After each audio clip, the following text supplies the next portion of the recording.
பிரியமானவர்களே, இந்த நாளிலும் இந்த இரண்டாவது பகுதியிலே இஸ்ரவேலரின் பண்டிகைகளும் புது உடன்படிக்கையின் சபையும் குறித்த விசேஷ சத்தியங்களை நாம் சற்று நேரம் தியானிக்கலாம். நாம் கடந்த பகுதியிலே ஓய்வு நாளை குறித்தும் வாரந்தோறும் அனுசரிக்கப்படுகிற சிறப்பு கூடுகையாக ஓய்வு நாளை குறித்தும் ஓய்வு நாளுடைய பின்னணியை குறித்தும் ஓய்வு நாளுடைய உளான அர்த்தத்தை குறித்தும் தியானிக்கக்கூடிய பாக்கியத்தை தேவன் தந்தார். அதைத் தொடர்ந்து பஸ்கா பண்டிகையுடைய காரியங்களையும் நாம் சுருக்கமாய் தியானித்தோம். இப்பொழுது இந்த இரண்டாவது பகுதியில பஸ்காவு குறித்த இன்னும் சில விவரங்களை நாம் படிக்க இருக்கிறோம். பஸ்கா நம்முடைய கிறிஸ்து என்பதை நாம் அறிகிறோம். 1 கொரிந்தியர் 5வது அதிகாரம் 7ஆம் வசனத்தின் அடிப்படையிலே நம்முடைய பஸ்காவாகிய கிறிஸ்து நமக்காக பலியிடப்பட்டிருக்கிறாரே. அங்கே அப்போஸ்தலனாகிய பவுல் பஸ்காவை குறித்து சொல்ல வேண்டிய அவசியம் ஏன் ஏற்பட்டது என்றால், 5வது அதிகாரம் முதல் பகுதியிலே நாம் பார்க்கும்போது அஞ்ஞானிகளுக்குள்ளும் சொல்லப்படாத விபச்சாரம் சபைக்குள்ளே சொல்லப்பட்டிருந்தது, காணப்பட்டிருந்தது. ஆகினாலே அப்படிப்பட்ட பொல்லாப்பை சபையை விட்டு அடியோடு அகற்று முகாந்தரமாய் பஸ்காவாகிய ஆட்டுக்குட்டியானவர் சபைக்கு காண்பித்து கொடுக்கப்பட்டார். இன்றைக்கும் சபையிலே பல தவறுகள் நடந்து கொண்டே இருக்கிறது. அதை கண்டிப்பார் இல்லை. இதெல்லாம் சொன்னா நம்ம பொல்லாதவன் ஆயிருந்தோம். எவ்வளோ அருவருப்புகள் இருக்கு.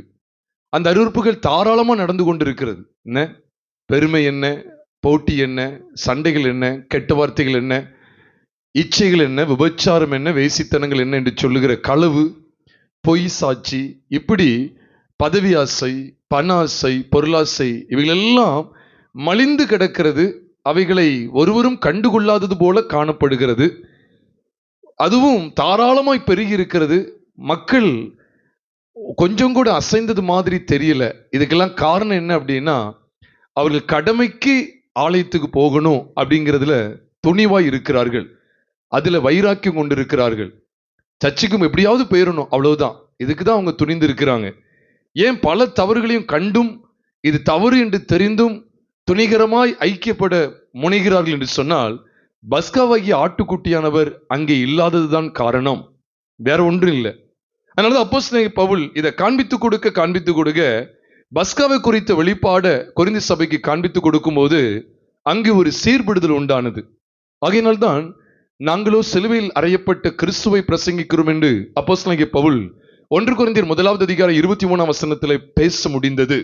பிரியமான சகோதர சகோதரிகளே, இன்றைக்கும் பாருங்க, தப்பாவே தெரியல. தவறு இருந்தாலும் கர்த்தரை ஆராதனை என்று ஆராதனை என்கிற பேர்ல கர்த்தரை ஆராதித்து தான் வருகிறார்கள். இதே காரியத்தை போலதான் இன்னைக்கு நடக்கிற ஒரு பயங்கர அவல நிலையை போலதான் அன்றைக்கும் கொரிந்தி சபை இருந்தது. இந்த கொரிந்தி சபைக்கு உணர்வே இல்லை.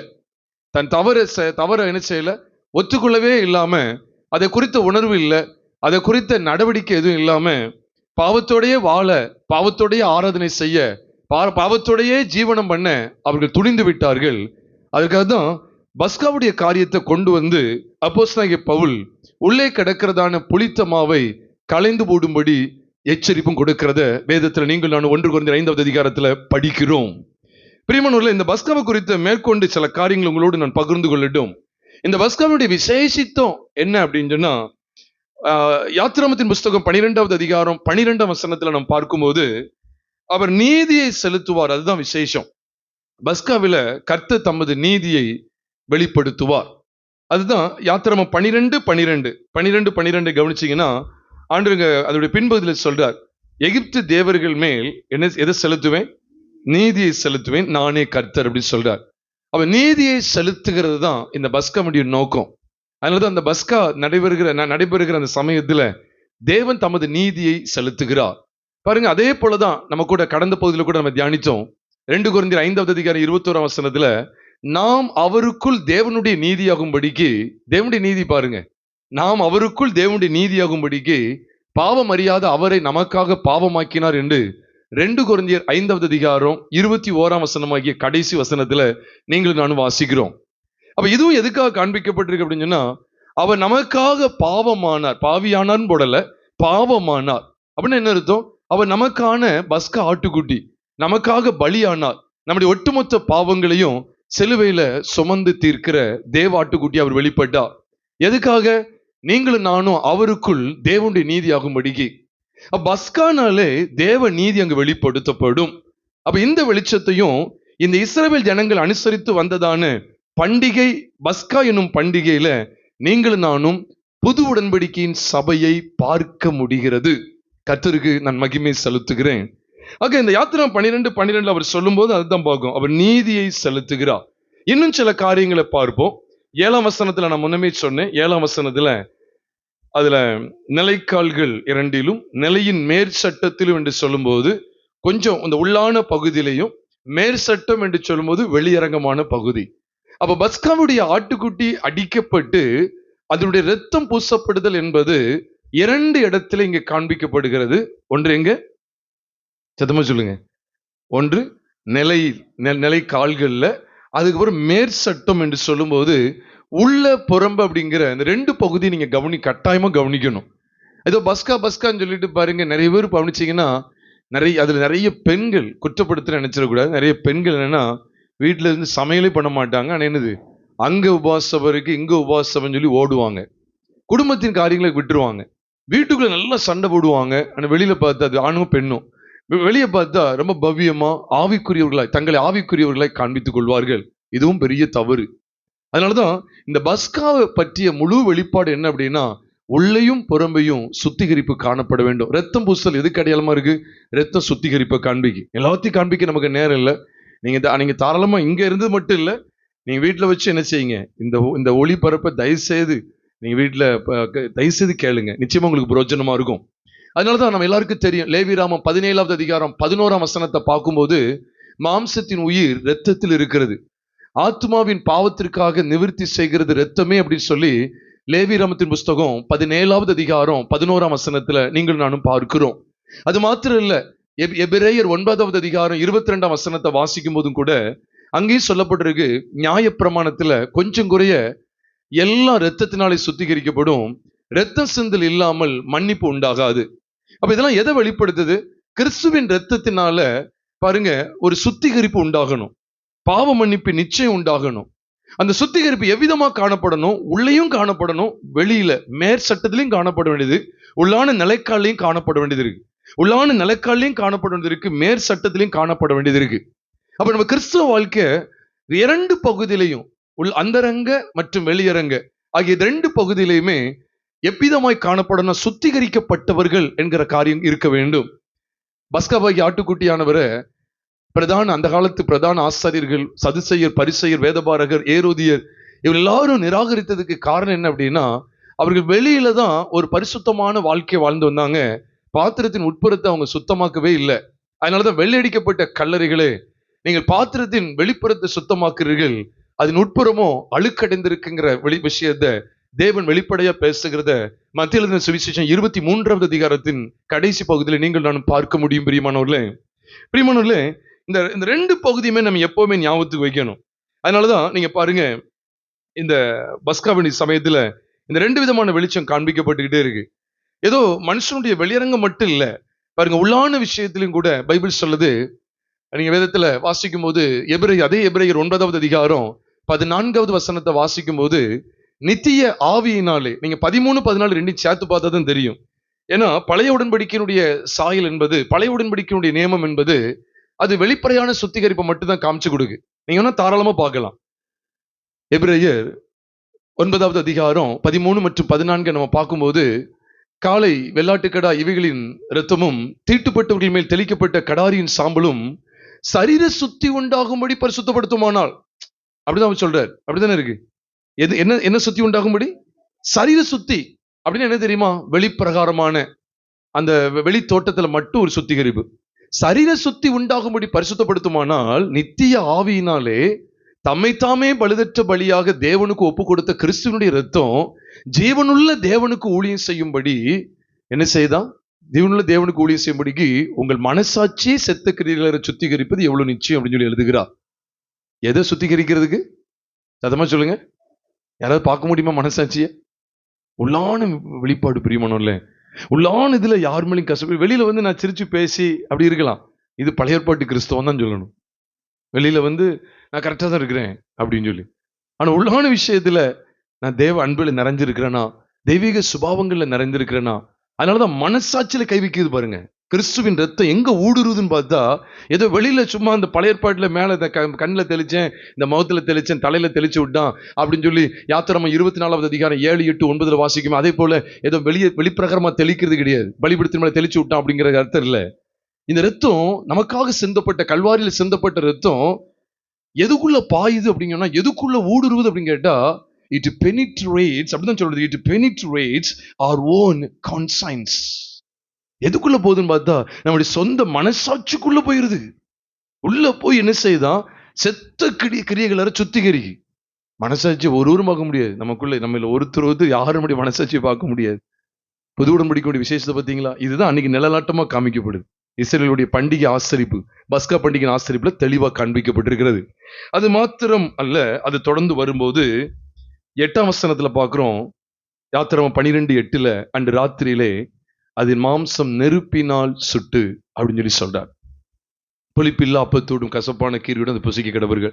சிலருக்கு ஒரு கேள்வி வரும், ஏன்னா இயேசுடைய சரீரத்தை நெருப்பினால் சுட்டாங்களா, இங்க பஸ்கா நெருப்பினால் சுட்டாங்கன்னு போட்டிருக்குதே, அப்ப அப்படி நீங்க சொல்ல வரீங்களா அப்படின்னு கேட்டீங்கன்னா, இதெல்லாம் நிழலாட்டம் பிரியமானவர்கள.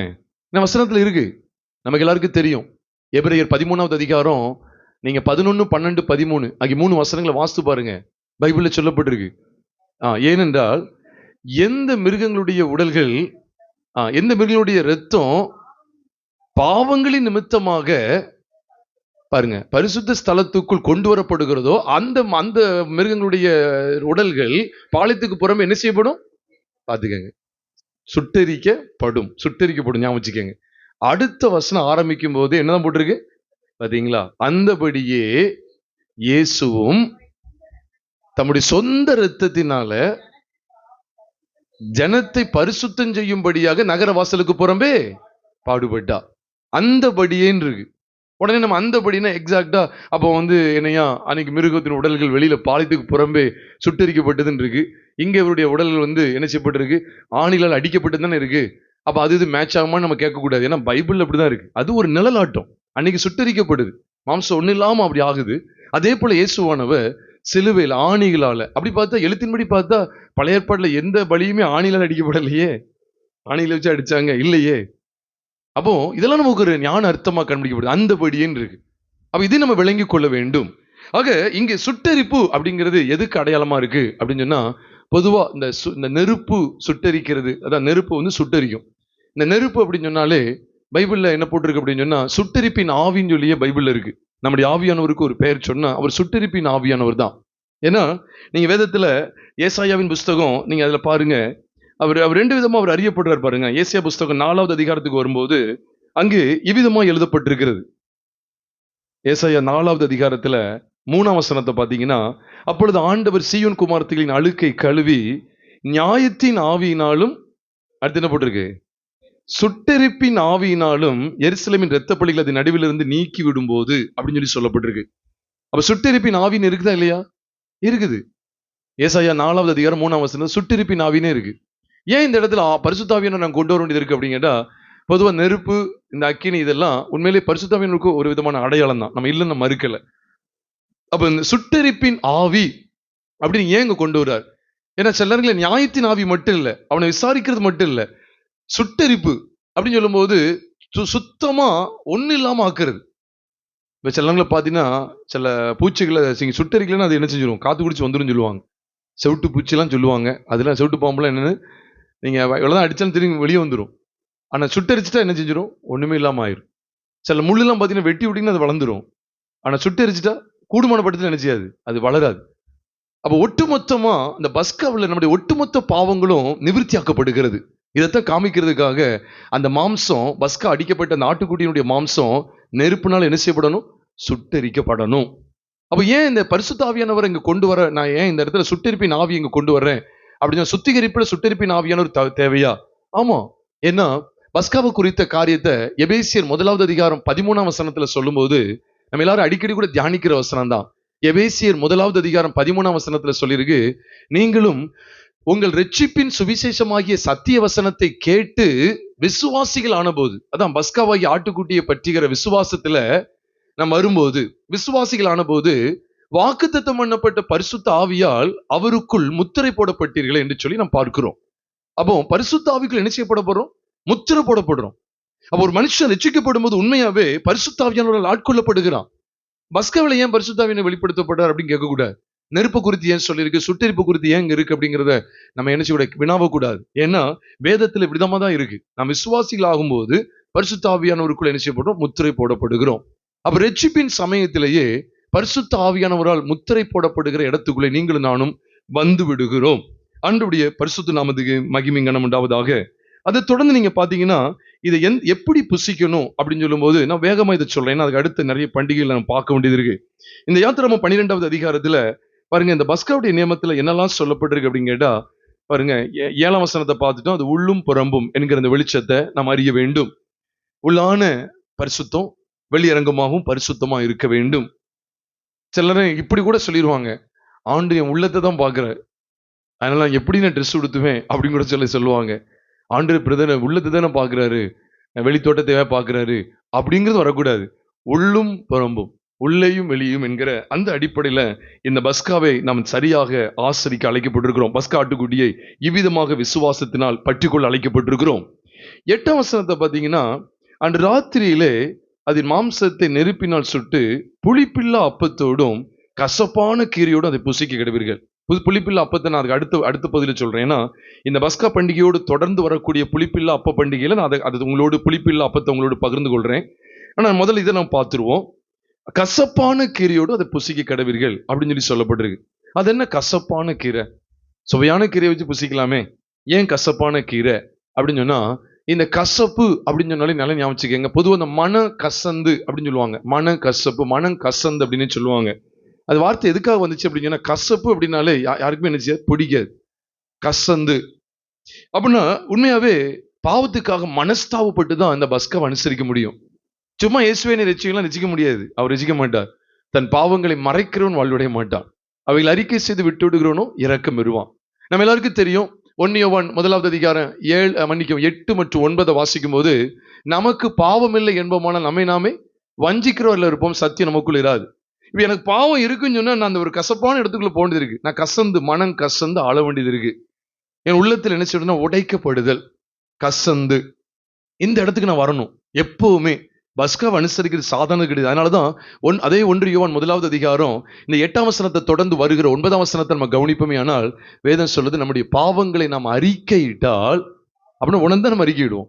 அறிக்கையிட்டால் பாவங்களை நமக்கு மன்னித்து எல்லா அநியாயத்தையும் நீக்கி நம்மை சுத்திகரிப்பதற்கு அவர் உண்மையும் நீதி உள்ளவராய் இருக்கிறார் என்று 9ஆம் வசனத்துல பார்க்கிறோம். பிரியமானவர்களே, பாவத்துக்காக மனஸ்தாபப்படணும். பாருங்க, தாவீது பச்சை வெள்ளத்துல பாவத்துக்கு உட்பட்ட பிற்பாடு அவன் உண்மையாவே பஸ்காவுக்குள்ள வர்றார். உண்மையாகவே இந்த பஸ்கா ஆட்டுக்குட்டிக்குள்ள தான் அவர் வர்றார்.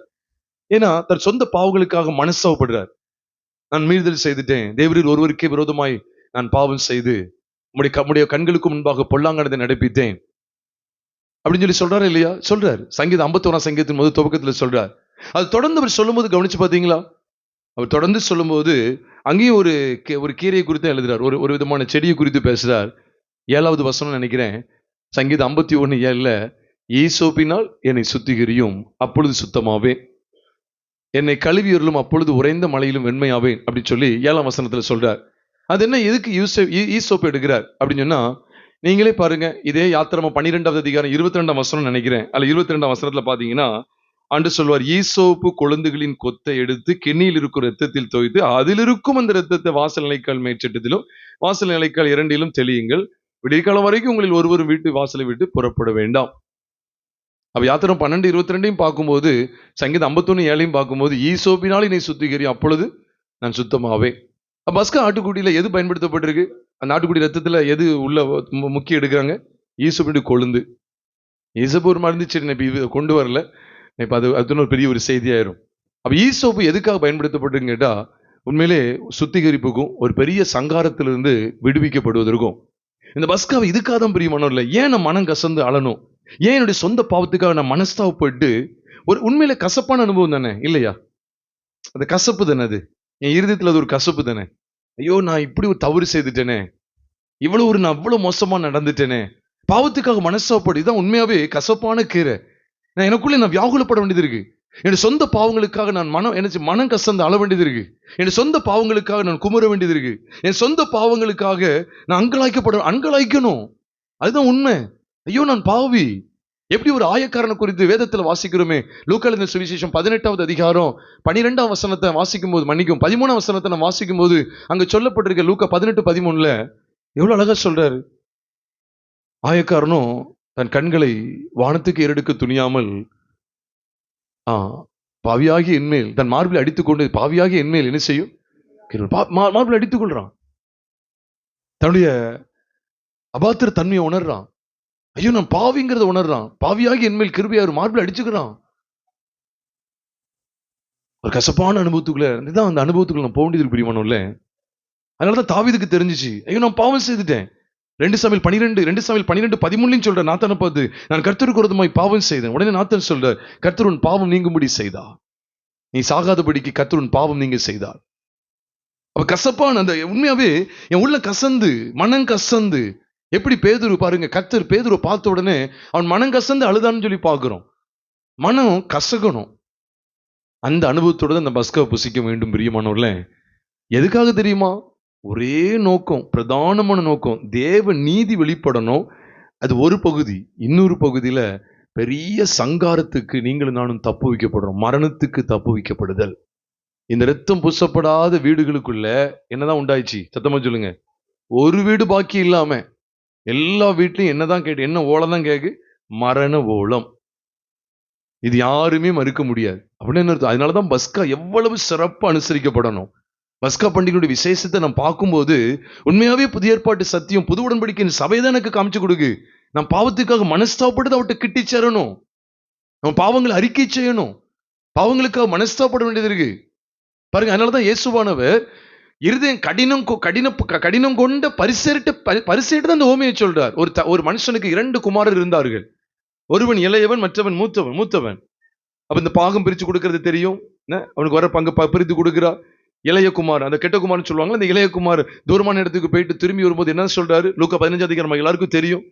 அவர் சொல்றார், லூக்கா 15வது அதிகாரம் 18, 19, 20, 21 ஆகிய வசனங்களை வாசிக்கும் போது, நான் எழுந்து என் தகப்பனிடத்தில் போய், தகப்பனே, பரத்துக்கு விரோதமாக உமக்கு முன்பாகவும் பாவம் செய்தேன் என்பேன்.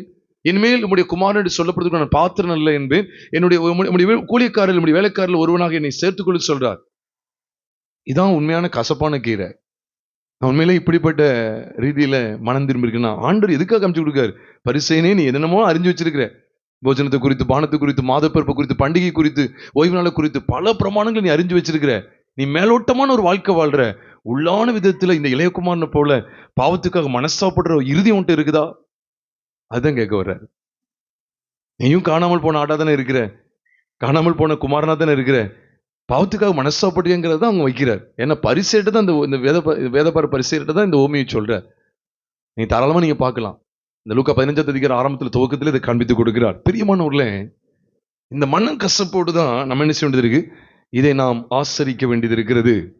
அதை தொடர்ந்து நீங்க கவனிச்சு பாருங்க இந்த பஸ்காவுடைய விசேஷம் நமக்கு எதெல்லாம் காமிச்சு கொடுக்குன்னா பாருங்க. இதுல 9ஆம் வசனத்துல பார்த்துட்டோம். அது பச்சை இல்லை, நெருப்பினால் சுட்டதா. ஏற்கனவே சொல்லிட்டு சுட்டெரிப்பின் ஆவி. அது சுட்டெரிக்க நம்ம பல விதமான பாவங்கள்லாம் என்ன செய்ய வேண்டியது இருக்கு? ஏதோ மேலோட்டமா கழுவப்படுறது மட்டும் இல்லை, சுட்டெரிக்கப்பட வேண்டியது இருக்கு. அதையும் தாண்டி நம்ம வரும்போது 11ஆம் வசனத்துல நம்ம சீக்கிரம் முடிச்சிருந்தது, அதை புசிக்க வேண்டிய விதமாவதுன்னு சொல்லி பாருங்க. நீங்கள் உங்கள் அறைகளில் கச்சை கட்டி கொண்டும், உங்கள் கால்களில் பாதரட்சி தொடுத்து கொண்டும், உங்கள் கையில் தடியை பிடித்து கொண்டும் அதை தீவிரமாய் புசிக்கிடுங்க. இங்க 4 காரியங்கள் சொல்றார். அறைகள்ல கச்சை, கால்கள்ல பாதரட்சை, கையில தடி, அதுக்கப்புறம் தீவிரம் அப்படிங்கிற இந்த 4 காரியங்கள் இங்க சொல்றார். அது கர்த்தருடைய பஸ்கா அப்படின்னு சொல்லி முடிக்கிறார். இதுல என்னதான் வெளிப்பாடு கொடுக்கிறார் அப்படின்னு கேட்டா, இவங்க எதை நோக்கிய பயணத்துல இருக்காங்க தெரியுமா? ஏதோ எகிப்தை மட்டும் துண்டிக்கிறாங்க அப்படிங்கிறது மட்டும் கிடையாது. இவங்க துண்டித்து எதை நோக்கி போறாங்கிற காரியம், கானானை நோக்கி பிரயாணம் பண்ணுகிறார்கள். அதனாலதான் நீங்க பாத்தீங்கன்னா பாதரட்சை, கால்கள்ல இருக்கிற பாதரட்சை ஆயத்தத்தை குறிக்க நம்ம எல்லாருக்கும் தெரியும். எபேசியர் 6 அதிகாரத்துல சொல்லும்போது சொல்வார், இந்த 15, 16 வாசிக்கும் போது அதுல சொல்லப்பட்டிருக்கு, சமாதானத்தின் சுவிசேஷத்துக்குரிய ஆயத்தம் என்னும் பாதரட்சைகளை உங்கள் கால்களில் தொடுத்து கொண்டவர்களாகும் என்று எழுதுகிறார். நமக்கு எல்லாருக்கும் தெரியும், எபேசியர் 6 அதிகாரத்துல இருக்கு. அப்ப பாதரிச்ச ஒரு ஆயத்தத்துக்குரிய தீவிரம். அப்ப நம்முடைய பயணத்துல சோர்ந்து போயிடக்கூட தீவிரமா போகிறவங்களா இருக்கணும். கையில ஏன் தடியை வச்சிருப்பாங்க தெரியுமா? தடி எப்பவுமே வழி பிரயாணிகள் தான் தடியை வச்சிருப்பாங்க. பிரயாணத்துல இருக்கிறவங்க அப்படிங்கிறத காண்பிக்கிறது தான் இந்த தடியே. அந்த காலத்துல இப்ப தடி எடுத்துட்டாலே அவங்க வெளியே போறாங்கன்னு அர்த்தம், பிரயாணிக்காங்கன்னு அர்த்தம். அதுக்கு முன்னாலேயும் சொல்லப்பட்டிருக்கு அறையில கச்சை கொண்டு, கச்சையை கட்டுறது. அதுவுமே என்னதான் பிரயாணத்துக்கு அடையாளம். அவங்க புறப்பட்டு போகிறதுக்கு தான் அந்த கச்சையை கட்டுவாங்க. சும்மா தான் வீட்டுல இருப்பாங்க. அவங்க அறையில கச்சையை கட்டிட்டாங்கன்னா என்ன செஞ்சுறாங்க? அவங்க கிளம்ப போறாங்கன்னு அர்த்தம். அப்ப இது எல்லாமே எதை காண்பிக்க தெரியுமா? கர்த்தர் நமக்கு வாக்கு பண்ணி இருக்கிற அந்த பரம கானானை நோக்கி தீவிரமா பயணிக்கணும் பிரியமானவர்களே. அதுக்கு தான் பஸ்காவாகிய ஆட்டுக்குட்டியானவர் நமக்கு வெளிப்படுத்தப்பட்டிருக்கிறார். ஏதோ சும்மா அப்படி ஒரு வாரமும் ஏசப்பா எனக்கு ரத்த சிந்தனைகள் எனக்கு உயிரை கொடுத்து ஏதோ சொல்லிட்டு போவதுக்காக மட்டும் இல்லை.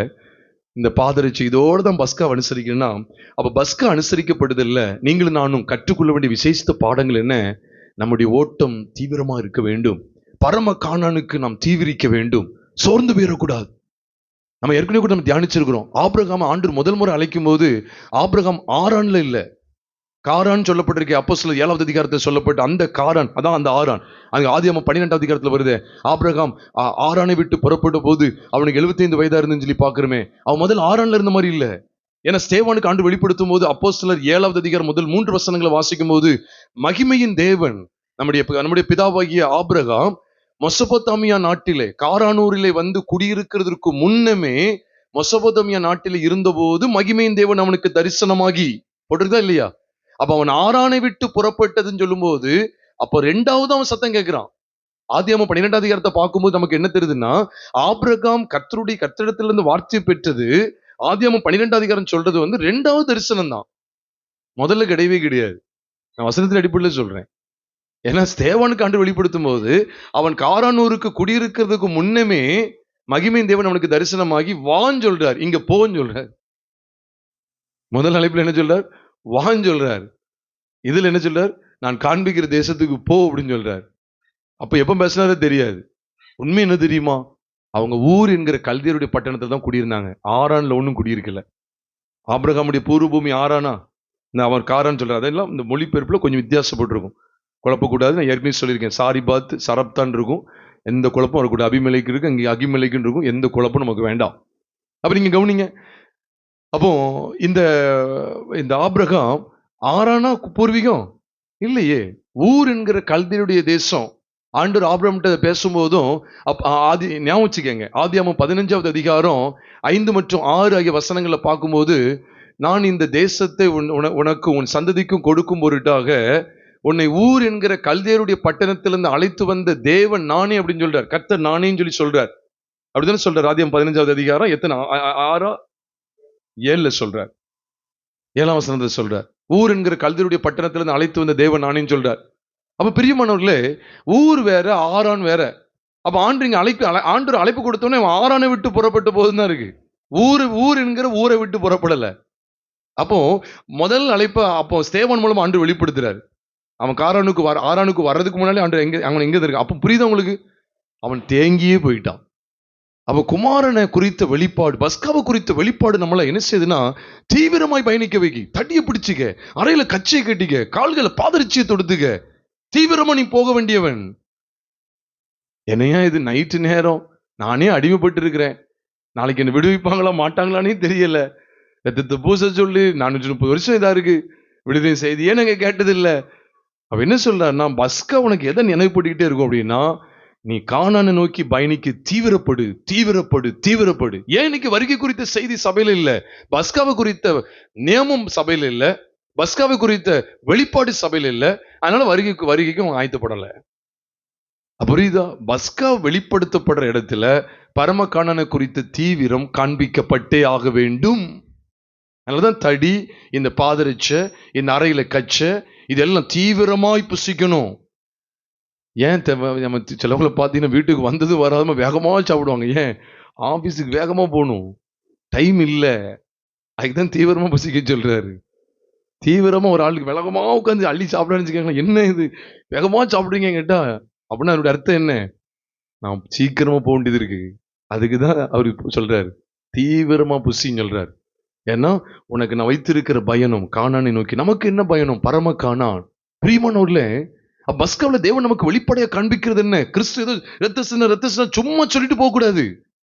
நான் அந்த கானானுக்கு அழைக்கப்பட்டிருக்கிறேன். 1 யோவான் 2வது அதிகாரம் 25ஆம் வசனம் சொல்லுது. நீங்க நல்லா பாருங்களேன். 1 யோவான் 2வது அதிகாரம் முதல் துவக்கத்துல பாத்தீங்கன்னா அழகா சொல்றார். முதல் 2 வசனங்களை கவனிச்சீங்கன்னா, பிள்ளைகளே நீங்கள் பாவம் செய்யாதபடிக்கு உங்களுக்கு எழுதுகிறேன் சொல்லிட்டு என்ன சொல்றாரு? ஒருவன் பாவம் செய்வானால் நீதிபரராய் இருக்கிற இயேசு கிறிஸ்து நமக்காக பிதாவிடத்தில் பரிந்து பேசுகிறவராய் இருக்கிறார். நம்முடைய பாவங்களை நிவர்த்தி செய்கிற கிருபாதார பலி அவரே. நம்முடைய பாவங்களை மாத்திரமல்ல, சர்வலோகத்தின் பாவங்களை நிவர்த்தி செய்கிற பலியாய் இருக்கிறார். பஸ்காவை பத்தி பேசுறாரு இல்லையா? பஸ்காவை பேசிட்டு எதுக்கு பஸ்காவை பேசணும்? அப்படியே வந்தோம்னா கடைசியில் எதை காமிச்சு கொடுக்காருன்னா, 25ஆம் வசனத்துக்கு வரும்போது, நித்திய ஜீவனை அளிப்பேன் என்பதே அவர் நமக்கு செய்த வாக்குத்தத்தம். அது தொடர்ந்து அவர் 28ல சொல்லும்போது, பிரியமானவர்களே, நம்ம என்னது, அவருடைய வருகையில நாம் வெட்கப்பட்டு போகாதபடிக்கு தைரியம் உள்ளவர்களா இருக்கத்தக்கது அவர்கள் நிலைத்திருங்கன்னு சொல்லி கொடுக்கிறார். அப்ப வருகை பத்தி பேசுறாரு பார்த்தீங்களா? பரமக்கான சொந்தரிக்கத்தை பத்தி பேசுறாரு இல்லையா? பேசுறாரு. அப்ப தேவ பிள்ளைகளுக்கு இந்த வெளிப்பாடு வேணும். பஸ்காவை குறித்த வெளிப்பாடு எதுக்காக? சும்மா அப்படியே உணர்ச்சிவசப்பட்டுக்கிட்டு அப்படியே அழுது புலம்பவா? அதுதான் இன்னைக்கு ஒரு பெருங்கூட்டமே நின்றும் இங்க வைக்கப்பட முடியாது. பரவசப்படுறதுக்குலாம் ராக்கியே கிடையாது. ஆகோ ஓகோ என்கிட்ட கூட சொன்னாங்க. நான் நடந்தது சொல்றேன். இது பெருமைக்கு நினைச்சிடாங்க. இந்த காணொலி மூலமா கேட்டுட்டு இருக்கணும் பெருமைக்கு நினைச்சிடாங்க. இங்கெல்லாம் சில வந்து சொல்லிட்டு இருந்தாங்க. சில நல்லா ஐக்கியப்பட்டுட்டு சொல்லுவாங்க, இந்த உலகத்துல இப்படி நான் பார்க்கலங்க. செல்வியை பத்தி எத்தனையோ இடத்துல பிரசங்கம் பண்ணதான் செய்யறாங்க.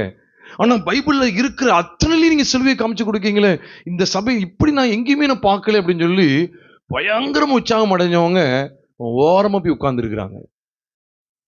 அதான் சொல்றேன், சத்தியத்தினுடைய தாத்பரியத்தை விளங்குகிறதே கிடையாது. உணர்ச்சி வசப்படுறது உற்சாகப்படுறது மட்டும்தான். ஊன்ற கட்டப்பட்டதுக்கு இடமே கொடுக்கறது கிடையாது. அதனாலதான் பஸ்காவை ஒரு ஆட்டுக்குடி அடிச்சு நேரத்தை பூசிடுங்க, அந்த அளவுக்கு சாப்பிடுங்க அப்படின்னு சொல்லிட்டு விடல. எப்படிலாம் புசிக்கணும்னு சொல்றாரு. மனஸ்தாபம் இருக்கணும். பாவத்துக்கு மனசம். கசப்பான கீரை இல்லைன்னா நீங்க பஸ்காவை நீங்களாலும் புசிக்க முடியாதுங்க. பஸ்கா அங்க கிடையவே கிடையாது.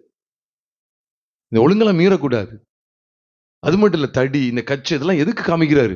நீ புறப்பட வேண்டிய நேரம் வந்துட்டு, நீ இந்த பரமக்கானனை நோக்கி பயணிக்க வேண்டிய ஆள். அது ஆண்டு அவ்வளவு வெளிப்படையா பேசுறாரு. கர்த்தருக்கு நான் மகிமையை செலுத்துகிறேன். அது தொடர்ந்து கடைசி பகுதியில், யாத்திராமம் 12வது அதிகாரத்தின் கடைசி பகுதியில் நாம் பார்க்கும்போது ஆண்டு என்ன சொல்றாரு தெரியுமா? அந்நியன் யாரும் என்ன செய்யக்கூடாது? அதுல புசிக்க கூடாது. அதனால நீங்கள் நானும் அந்நியர்களா இருந்துடக்கூடாது. அந்நியன் யார் தெரியுமா? அறியப்படாத நபர். அறியப்படாத நபர். நாமும் கூட கிறிஸ்து அந்நியர்ல ஒரு காலம் இருந்துடக்கூடாது. நம்ம எப்படி இருக்கணும் தெரியுமா? தேவனால் அறியப்பட்டவர்களாய் காணப்பட வேண்டும். தேவனுக்கு அந்நியர்களா நம்ம ஒரு காலத்துல வாழ்ந்து வந்தோம். ஆனா தேவனுடைய அன்பை உணர்ந்து அவரிடத்தில் நம்முடைய பாவங்களுக்காக மெய்யான மனஸ்தாபத்தோடு அப்படி விளையாடப்பட்ட ரத்தத்தினால கழுவப்பட்ட நிச்சயத்தை நாம் பெறும்போது நாம் ஒரு கால அந்நியர்கள் அல்ல. பாவத்துக்காக மனஸ்தாபப்பட்டு மனம் திரும்புறாங்க பார்த்தீங்களா, அவர்கள் அந்நியர்களா? இல்லை, அவங்க அந்நியர்கள் கிடையாது. யாரெல்லாம் சும்மா ஏனோதானம் வந்து அப்படி எதுவுமே இந்த பஸ்காவை புசிக்க முடியாது. ஆனால் இந்த பஸ்காவுடைய நியமத்தை நாம் இவ்விதமாய் படிக்கிறோம். அதனால நம்ம எல்லாருக்கும் ஆயத்தம் தேவை பிரியமானவர்களே. அதனாலதான் யோவானுக்கு வெளிப்படுத்தும் போது இப்படியே சொல்லிட்டார். யோவான் நம்ம பார்த்தோமே, யோவான் 1 அதிகாரம் 1 யோவான் 2வது அதிகாரம் துவக்கத்துல பஸ்காவான ஆட்டுக்குட்டியை காமிச்சு கொடுத்துட்டு அப்படி அதிகாரத்தினுடைய முடிவை பாருங்க. பரமக்கானன்ல சேர்க்கப்பட்டதை பத்தி பேசுறாரு இல்லையா? நித்திய ஜீவனை குறித்தும் அவருடைய வரிகளை நம்ம வெட்கப்பட்டு போகாதபடிக்கு அவர்கள் நிலைத்திருக்க வேண்டிய அனுபவத்தை குறித்தும் பேசுறாருன்னா, அப்போ இந்த பைபிளை நம்ம இவ்வளவுமா படிக்க வேண்டியது இருக்கு. இந்த பஸ்காவை வெளிப்படுத்தினுடைய முகாந்திரமே எதுக்குதான்? மார்க் போடுறதுக்கு கிடையாது. நல்லா பேசினாங்க, இந்த சிலுவை பத்தி எடுத்துட்டாங்க, அங்க இந்த புஸ்தகத்துல சிலுவையை காமிச்சு கொடுத்தாங்க, அதுல சிலுவையை காமிச்சு கொடுத்தாங்க, இதுக்கு வரல. என்னுடைய ஓட்டத்துல என்ன செய்யணும்? நான் தொடர்ந்து தீவிரமா புசிச்சு நான் கட்சியை கட்டிக்கொள்ளணும். ஏன்னா என்னுடைய ஓட்டம் அதை நோக்கி இருக்கணும். தடியை பிடிச்சுக்கிட வேண்டியதுதான், அறையை கட்சியில கட்டிட வேண்டியதுதான். என்ன புறப்பட வேண்டியது இருக்கு. பாதரட்சி காலில் போட்டுறணும். என்னையா வீட்டு விட்டு வெளியே வரக்கூடாதுன்னு சொல்லி வீட்டுக்குள்ளே இருக்க சொல்லிருக்கீங்க, காலில் செருப்ப மாட்டேன்னு சொல்றீங்க. ஆமா, இதுதான் அடையாளம். நான் வெளியே போனா பரவாயில்ல, வீட்டை விட்டு வெளியே போனா பரவாயில்ல, வீட்டுக்குள்ள வச்சுக்கிட்டு செருப்பு மாட்டேன்னு சொல்றீங்க. அப்படிதானே போட்டுருக்கு. வீட்டுக்கு வெளியில தான் செருப்பு போடுவாங்க. அப்ப என்னன்னா நான் அதை தான் அறிய வேண்டியது இருக்கு. அப்ப என்னுடைய ஓட்டம் வந்து, நீ நாளைக்கு புறப்பட போற, எதை நோக்கிய பயணம்? கானானை நோக்கிய பயணம். அப்ப நாமும் இந்த வெளிப்பாடோடு சிலுவையில் அறியப்பட்ட கிறிஸ்துவை பெற்று அனுபவிக்க அழைக்கப்பட்டிருக்கிறோம். இதை தொடர்ந்து வரக்கூடிய புளிப்பில்லா அப்ப பண்டிகை, 3வது உங்களோடு நான் பகிர்ந்து கொள்றேன். 3வது புளிப்பில்லா அப்ப பண்டிகை. பஸ்கா பண்டிகை மறந்துடக்கூடாது. முதல் முறை சபையார் அப்படிங்கிற பதம், சபையாருங்கிற பதம் எதுலதான் வருது? எந்த நியமத்துல தான் கொண்டு வர்றாரு? பஸ்கா பண்டிகையில தான் கொண்டு வர்றாரு. அதுக்கு முன்னாடிலாம் இஸ்ரவேல் புத்திரர், இஸ்ரவேல் ஜனம், இஸ்ரவேல் புத்திரர் இப்படிதான் வருவார் முதல் முறை. அப்ப பஸ்கா இல்லைன்னா சபை இல்லை அப்படிங்கிறதுதான் உண்மையான அர்த்தம். கர்த்தருடைய பரிசுத்த நாமத்துக்கு மகிமை கனம் உண்டாவதாக. இப்ப இதை தொடர்ந்து பாருங்க. யாத்திராமம் யாத்திராமம் இல்ல, லேவியராமம் 23வது அதிகாரத்துல ஆண்டு என்ன கொண்டு வர தெரியுமா? நீங்க பாருங்களேன். இதுல நான் ஒரு காரியத்தை முக்கியமான நான் வலியுறுத்த வேண்டியது இருக்கு. என்ன அப்படின்னா, லேவியராமம் 23வது அதிகாரம் 2ஆம் வசனத்தையும் 4ஆம் வசனத்தையும் நீங்க கவனிச்சீங்கன்னா, பரிசுத்தம் அப்படின்னு சொல்லி ஒரு பதம் பயன்படுத்தப்படுது. பரிசுத்தமாய், பரிசுத்த நாட்களாக, பரிசுத்த நாட்களாக, பரிசுத்தமாய் அப்படிங்கிற 2 பதத்தை பார்க்கிறீங்களா? எங்க? லேவியராமம் 23வது அதிகாரம். பண்டிகைகள் குறித்த சிறப்பு நாட்களை ஆண்டவர் வெளிப்படுத்த சித்தம் கொள்ளும் போது எதை தான் காமிச்சு கொடுக்கிறாரு? சத்தமா சொல்லுங்க. ஆமா, எதை? சத்தமா சொல்லுங்க. எதை? பரிசுத்தம் அப்படிங்கிறது முக்கியமானது. பரிசுத்தம் இல்லைன்னா பண்டிகை எல்லாம் வேஸ்ட். அதனாலதான் பரிசுத்த நாட்களாக பரிசுத்தமாய் ஆசரிக்க வேண்டிய இந்த விஷயங்கள்லாம் என்ன பதம் அப்படின்னு சொன்னா, இதை நான் முன்னமே சொல்லியிருக்கணும். ஆனாலும் நம்ம இந்த உள்ள நம்ம அடுத்து போகிறதுல நம்ம கவனிக்க வேண்டிய அவசியம் ஏற்படுகிறது. பரிசுத்தம் இல்லை அப்படின்னா எந்த பண்டிகைகளும் ஆசரிக்கப்படலாகாது. ஆசரிப்பு அங்கீகரிக்கப்படவும் செய்யாது. அன்று அங்கீகரிக்க மாட்டார். பரிசுத்தம் இல்லாமல் ஒருவனும் கர்த்தரை தரிசிப்பதில்லையே. இப்படிதான் நம்ம எபிரேயர் 12ல வாசிக்கும். ஆக பரிசுத்தம் இல்லாம ஒரு பண்டிகையில கூட நீங்களும் நானும் கர்த்தரை தரிசிக்கவே முடியாது. அதனால பரிசுத்தம் ரொம்ப அவசியம். அதனாலதான் பரிசுத்த நாட்களாக, பரிசுத்த ஆசரிப்பாக தேவன் இவைகளை ஏற்படுத்த சித்தம் கொண்டார். சரி, முதலாம் மாதம் 14ஆம் தேதி 10ஆம் தேதியில ஆட்டுக்குட்டி தெரிவு செய்யப்பட்டு படுத்தப்பட்டு 14ஆம் தேதியில அடிக்கப்படுகிறது. ஏன் இந்த முதல் மாதம்? இந்த பாருங்க, புளிப்பில்லா அப்ப பண்டிகைன்னு வருதே. இந்த புளிப்பில்லா அப்ப பண்டிகை பஸ்காவை தொடர்ந்து அல்லது பஸ்காவோடு இணைந்துதான் இந்த அடுத்த பண்டிகையை கொண்டாடணும். புளிப்பில்லா அப்ப பண்டிகை.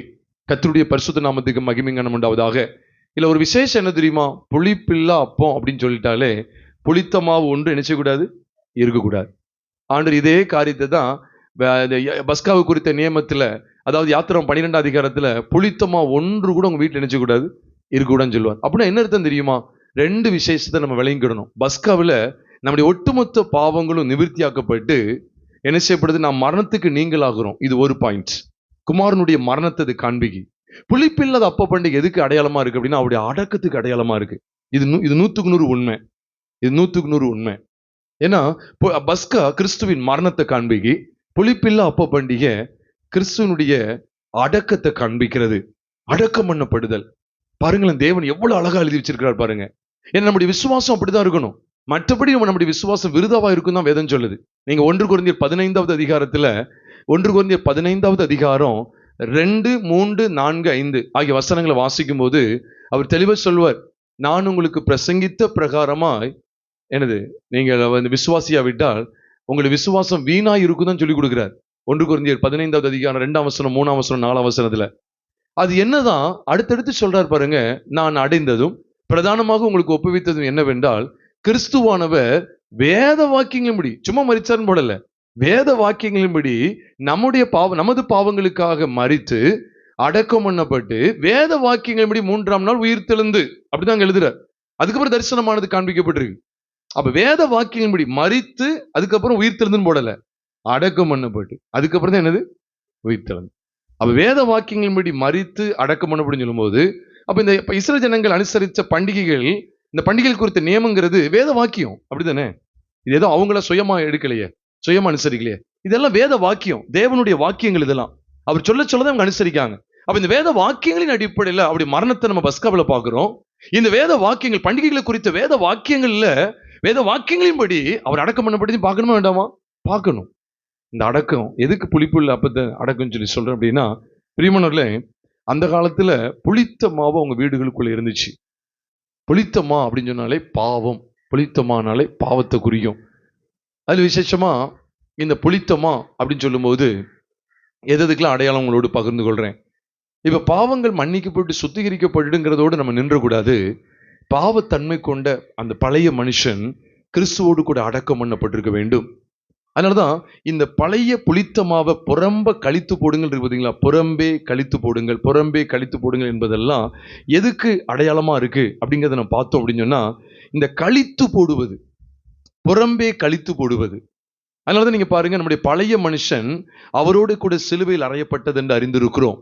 அது மட்டும் இல்ல, ரோமர் 6வது அதிகாரம் 4ஆம் வசனத்துல நாம் பார்க்கும்போது, மேலும் பிதாவின் மகிமையினாலே கிறிஸ்து மரித்தோரிலிருந்து எழுப்பப்பட்டது போல நாமும் புதிதான ஜீவன் உள்ளவர்களாய் நடந்து கொள்ளும்படிக்கு அவருடைய மரணத்திற்குள்ளாக்கும் ஞானஸ்நானத்திலே கிறிஸ்துவுடனே கூட அவரோட கூட அடக்கம் பண்ணப்பட்டோம் என்று அங்கு எழுதப்பட்டிருக்கிறது. அப்ப நாமும் புதிதான ஜீவன் உள்ளவர்களாய் நடந்து கொள்ளும்படிக்கு அவரோடு கூட என்ன செய்யப்பட்டோம்? அடக்கம் பண்ணப்பட்டோம். அப்ப குமாரனுடைய பாருங்க, குமாரன் அடக்கம் பண்ணப்படுகிறார்.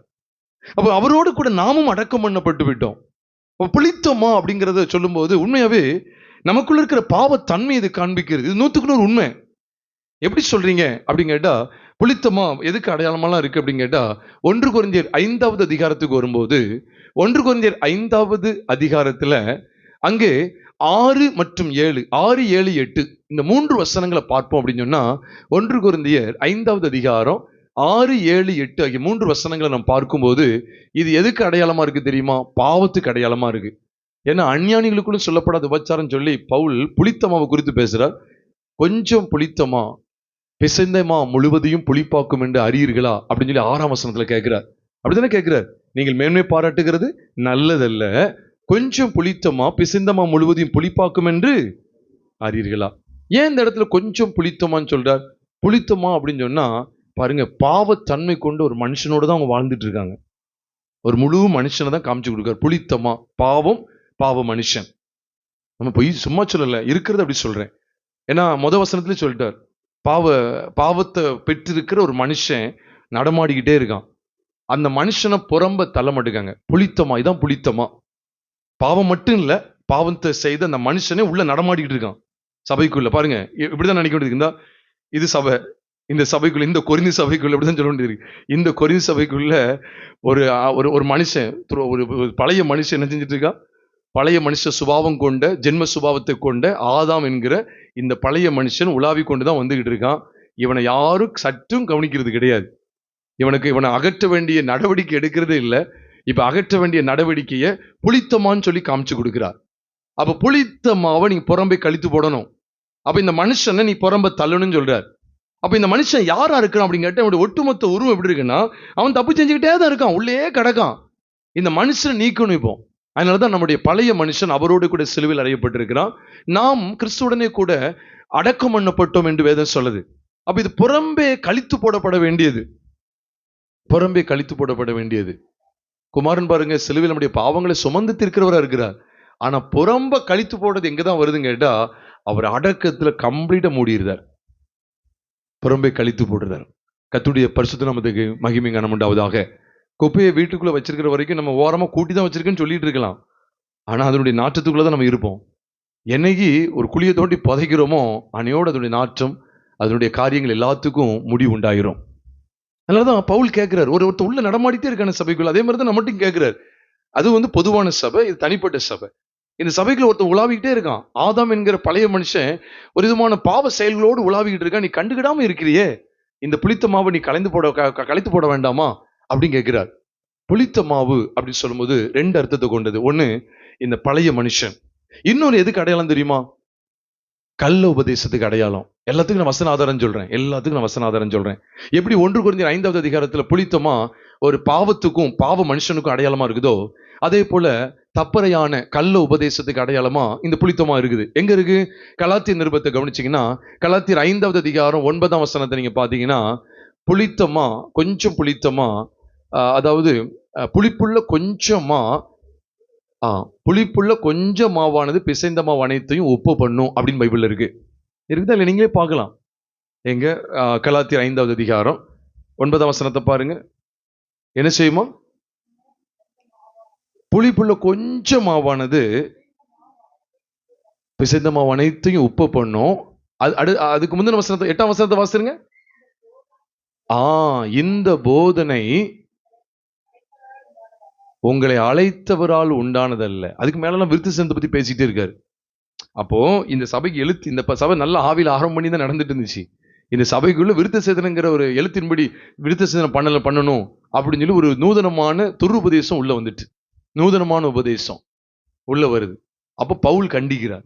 அப்ப 8ஆம் வசனம் என்ன சொல்றார்? இந்த போதனை உங்களை அழைத்தவரால் உண்டானது அல்ல. பாருங்க, புளிப்புள்ள கொஞ்சம் மாவானது, கொஞ்சம் புளிப்புள்ள கொஞ்சம் மாவானது பிசைந்த மாவு அனைத்து உப்ப பண்ணும் அப்படின்னு சொல்லிட்டு அடுத்த வசனத்துல உங்களை கலக்கிறவன் தறி கொண்டு போன நலமா இருக்குன்னு சொல்றாரோ. 10ஆம் வசனம் என்ன சொல்றாரு? நீங்க வேறு விதமாய் சிந்திக்க மாட்டீங்களா என்று நம்பிக்கை இருக்கு. அடுத்து வாசிக்கலாம். பாத்தீங்களா? உங்களை கலக்குகிறவன் எப்படிப்பட்டவனா இருந்தாலும் தனக்கு ஏற்ற ஆக்கினை அடைவான். 12ஆம் வசனத்தை சொல்லிட்டாரு, உங்களை கலக்கிறவர்கள் தரிப்புண்டு போனால் நான் 11 சொல்லிட்டாரு, சகோதரர் இதுவரைக்கும் நான் விருத்த சேதனத்தை பிரசங்கிறவனா இருந்தால் இதுவரைக்கும் என்னத்திற்கு துன்பப்படுகிறேன்? அப்படியானால் செல்வியை பற்றி வரும் இடரல் ஒளிந்திருக்குமே. அப்ப செல்வியை பற்றி உபதேசத்தை தாண்டி இன்னொரு செய்தி சொல்லப்படுது. பாத்துக்கங்க. அதனாலதான் செல்வி பற்றி உபதேசத்தை தாண்டி வேற செய்தி அறிவிக்கப்படுதுன்னா உண்மையிலே சொல்ல போறான் கள்ள உபதேசம் தான். ஏன்னா சுத்திகரிப்புக்கும் செல்வி பற்றிய உபதேசம், பரிசுத்தமாகுதல் அனுதின பரிசுத்த வாழ்க்கைக்கும் செல்வி பற்றிய உபதேசம், தேவனோடு உள்ள அனுதின உறவுக்கும் செல்வி பற்றிய உபதேசம் தான். கிறிஸ்துவும் நம்மை தேவனிடத்தில் சேர்க்கும்படி வசனம் அப்படிதான் இருக்கு. அப்படிதான் 1 பேதுரு 3:18 சொல்றாரு, கிறிஸ்துவும் நம்மை தேவனிடத்தில் சேர்க்கும்படி. தேவனுடைய உறவுக்கும் செல்வதான். கிறிஸ்துவும் நம்மை தேவனிடத்தில் சேர்க்கும்படி அநீதி உள்ளவர்களுக்கு பதிலாய் நீதி உள்ளவராய் பாவங்களின் நிமித்தம் ஒரு தரம் பாடுபட்டார். அவர் மாம்சத்திலே கொலை உண்டு ஆவியில உயிர்ப்பிக்கப்பட்டார். அப்ப சிலுவை பற்றிய உபதேசம் நம்மளை தேவனோடு இணைத்து விடுகிறது. அப்ப தேவனோட உறவுக்கும் சிலுவை பற்றிய உபதேசம் தான். சுத்திகரிப்புக்கு தேவனுடைய சிலுவை பற்றிய உபதேசம், பரிசுத்தத்துக்கு சிலுவை பற்றிய உபதேசம், நித்திய ஜீவனை கெட்டு போகாமல் நித்திய ஜீவனை அடையிறதுக்கும் சிலுவை பற்றிய உபதேசம். வேற எதுக்கு சிலுவை பற்றிய உபதேசம்? செவ்வாய் கிரகணத்துல வாழ்றதுக்கா சிலுவை பற்றிய உபதேசம்? இல்லை, தேவையில்லாம போறதுக்கு எது? செவ்வாய் கிரகத்துல எப்படி வாழலாம், இன்னும் சில கோள்கள்ல எப்படி வாழலாம் அப்படிங்கிறதுக்கா? பிரியமானவர்களே, எல்லாம் A to Z எல்லாமே சிலுவை பற்றிய உபதேசத்துக்குள்ளேயே உள்ளடக்குகிறார். கர்த்தருடைய பரிசுத்த நாமத்துக்கு மகிமை கனம் உண்டாவதாக. இங்கே அர்த்தம் பார்க்கிறோம். அப்ப இங்க புளித்தமா காமிக்கப்படுது எதுக்காக? கள்ள உபதேசம். அதனாலதான் நீங்க பைபிளை வாசித்து பாருங்க. லூக்கா எழுதின சுவிசேஷம் 12வது அதிகாரம் 1 வசனத்தின் பின்பகுதியில் சொல்றாரு, சதுசேயருடைய மன்னிக்கவும் பரிசேயருடைய புளித்தமாவை குறித்து எச்சரிக்கையா இருங்கள். லூக்கா எழுதின சுவிசேஷம் 12வது அதிகாரம் 1 வசனத்துல சொல்றாரு, சதுசேயருடைய மன்னிக்கவும் பரிசேயருடைய புளித்தமாவை குறித்து என்ன செய்யுங்க, எச்சரிக்கையாருங்கன்னு சொல்றாரு. இதுக்கு அடுத்து பாருங்க 3 விதமா உபதேசம் இருக்கு. பாருங்க 3 விதமான கள்ள உபதேசம் அந்த காலத்துல இருந்துச்சு. நீங்க எல்லாம் குறிச்சு வச்சுக்கலாம். பாருங்க 3 விதமா இருந்துச்சு. எப்படின்னா, முதல் காரியம் என்ன அப்படின்னா, நல்லா கவனிங்க. முதல் காரியம் என்னன்னா பரிசேயருடைய கள்ள உபதேசம். அதனாலதான் பரிசேயருடைய புளித்தமான்னு சொல்றாரா இல்லையா?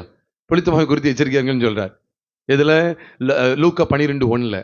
நீங்க மார்க் 16வது அதிகாரம் குறிச்சுன்னு வச்சுக்கோங்க. மார்க் 16வது அதிகாரம் 6ஆம் வசனம், 11ஆம் வசனம், 12ஆம் வசனம், இது 3 வசனங்களை பாருங்க.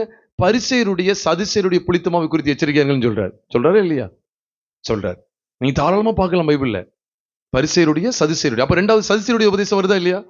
சதுசேயருடைய புளித்தமா இருக்கு. அதுக்கடுத்து கவனிச்சீங்கன்னா மார்க் 8வது அதிகாரம் 15ஆம் வசனத்துல ஏரோதின் புளித்தமாவை குறித்து எச்சரிக்கையாருங்கன்னு சொல்றார். இது எல்லாமே தப்பான உபதேசத்தை குறித்தது பிரியமானவர்களே. அது எல்லாத்தையும் நீங்க பார்க்கலாம்.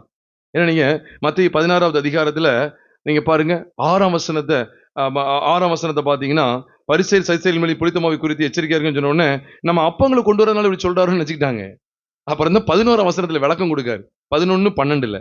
நீங்க இன்னும் உணரலையா? உணராது இருக்கிறது எப்படின்னு சொல்லிட்டு மத்தேயு 16வது அதிகாரம் 12ஆம் வசனத்தை பாருங்க.